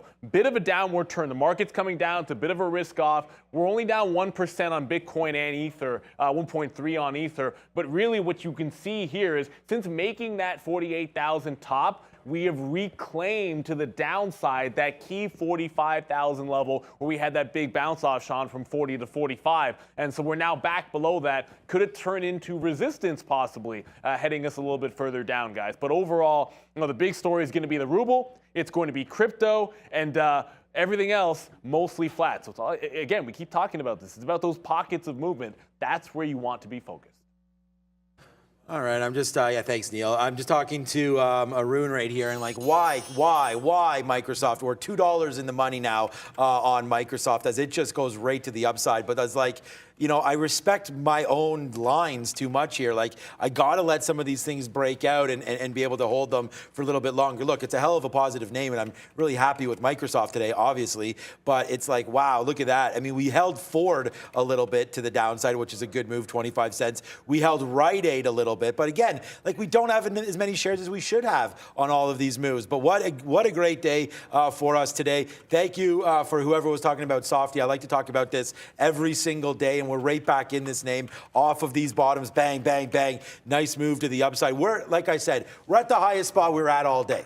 So I don't have a problem with that, and I feel like we've traded everything quite well. We only have one red name, Facebook, on the board right now for us. So one red name. AMD's been good. Ford, I don't need to talk about that. HPQ, come on, we murdered that name. Microsoft, you see that we're in this right now in Rite Aid. So it hasn't been a lot of trades, but the trades that we've had, especially the ideas off the sticky note, have been really, really good today. So I'm pretty happy with that. We didn't look at Twitter. I said we would, and I know Arun said that it did take down that 49 level. So we'll wait. I mean, this is going to be a name that Trader Pratt and Ms. V are definitely going to be looking at when you guys ask them to. 48.50 right now. Looks like it wants to take that down. I don't know why.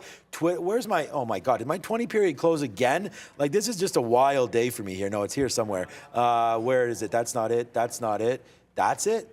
Yeah, there it is right here. So here's the 20-minute right now, and it looks odd because I had to redo it here today. But where is there going to be a level for Twitter? Is it going to be 47? I mean, this is straight to the downside. I thought we would hold right here, 49 right there, but we didn't. Once that was taken down, you can see it's nothing but downside here for Twitter. So the Elon Musk bump is right here to 47. That's probably a great spot to get back into on Twitter right here. 47 coming through on TWTR as a little bit of a bounce spot. What's up, Neil? This one's too good, man. Werewolf Therapeutics. I'm not making it up, man. Werewolf Therapeutics shares up today after Jazz Pharma buys their rights to the drug candidate. I saw this and I'm like, okay, give me a break. And the symbol, even better, Howl. Howl up 42%. It is on the move. Let's be serious about this for a quick little second here. As look, 750, a big level on the daily chart, and it just reversed off that price. So big volume, it's still spiking. It's a legitimate piece of news, despite me having some fun with it there. But Howl up 42%. You got to find these pockets of activity and movement, right? Like, that's why you're seeing like Rite Aid, HPQ go. You're seeing Constellation Brands go, and now Howl. Add this one to your list. Yeah, we're going to have some fun, but overall, there aren't really any earnings to get to, so we're going to definitely be skipping that part of it, but there were a couple today that had some moves, like Constellation being one of them. That would be hilarious if Brendan said that. He would never. Yeah, he would never. But futures market bouncing back up, Dash still going, GM still going, HD coming back in a little bit. So there's not a whole lot that we can do at this point. Apart from, hey, futures market, you want to get below 44.50 so we can get going on some actual trades at least to the downside, or even a short. Even though, see, I would hesitate against going long here. The reason being, I don't trust this 45 level as a potential long area. That's my only issue as 45. I think there could be a decent amount of flexibility for it to be used as a support base. Not a fan of it. I'd rather go for the break to the downside and move back up that fails and then go for a short there versus trying to say, hey, there's a long here somewhere. There could easily be a bounce here. That's why I'm kind of moving my stops to protect against me getting run over on some shorts here. But at the same time, I don't want to be caught in too much of a move because we could easily go back right to the top here at 44.85 and change. That's not that far away given what kind of movement we've seen so far. So this could this could get going very quickly, especially when you're sitting at the edges of these ranges. This is essentially a decision point, right? For this market, it's either going to decide that it wants to bounce and respect this support base, or it's going to break right through. We're not going to sit here all day. I mean, we could grind through it, but we're not going to sit here and do absolutely nothing. We're going to make a move either to the upside or to the downside. It may take a while, but we're going to do something with these prices. It's going to be 15 points to the downside or back towards the highs, at which point then you're playing a long off the bottom of the range, which is, you know, that's a trade in itself. But there goes Dash. Now $2.50 in the money. Are we getting closer to the exit? No, we're just going back towards 111. So I'm still waiting south of or close to 110 to get my exits on Dash. I've just moved the trail stop up a little bit, and then GM also bouncing off those 38s here. That's $1.30 in the money. HD having some problems. That's coming back a little bit. I got to figure out what to do with HD. Yeah, I got to figure out what to do with Softy as well, still $1.50 in the money. And it's just funny the way the different styles of trade, right? Like all of a sudden Microsoft, and I was saying this to Arun, in 2 minutes it goes $2.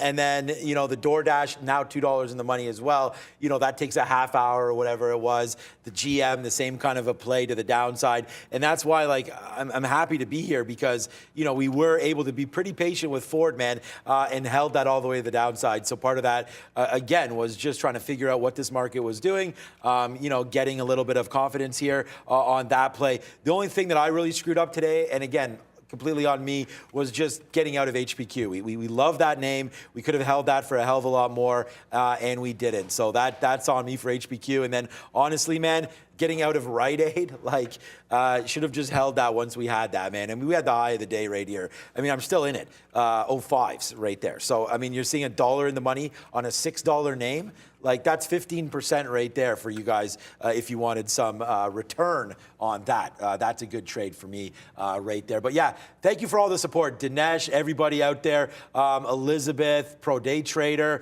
Christopher, everybody there. Thanks for sticking with me again on this one. It was hard to navigate the market, but we haven't been negative any day this week. So it's been a great day for us again here to start. So we're just going to keep this party going. And with only a minute left, man, you're going to go over to Market Movers, Midday Movers, something like that, with Trader Prad and Ms. V. It should be a good one. And again, really happy to have Arun beside me. Neil's been doing a bang-up job over there. That howl was definitely questionable, but I liked it. So that was a good one. Thanks for bringing the heat on the howl there as well. And then some of those farmer names, Eli Lilly, continue to rock and roll there. Twitter making moves to the downside. Yeah, my thing's not working, so let's go over to Valeria. What's up? Hey guys, I hope you're having a profitable day, and whole trading day is ahead, so please join Prad and me right after. And of course, smash the like button. We need just 400 more to 2K. Neil doing a fantastic job multitasking, the rest of the team working hard. So please support, and happy National Burrito Day, everyone. Yes. Yeah, buddy. Yes. I'm loving the burritos. burritos. The reason you got me excited there, because I was actually thinking about burritos. I'm like, I wonder what lunch is today. It's been a while since we had burritos. Oh, did we get the email? Yeah, we got the email. I won't tell you what it is. This is what I had last night, though. Look at this. This is a nice, pretty sick bowl here. Thank you to Marissa for throwing that down. We had a great dinner last night. And then, although it was Taco Tuesday not too long ago, these were more like burritos. So shout out. We got Taco Eater there.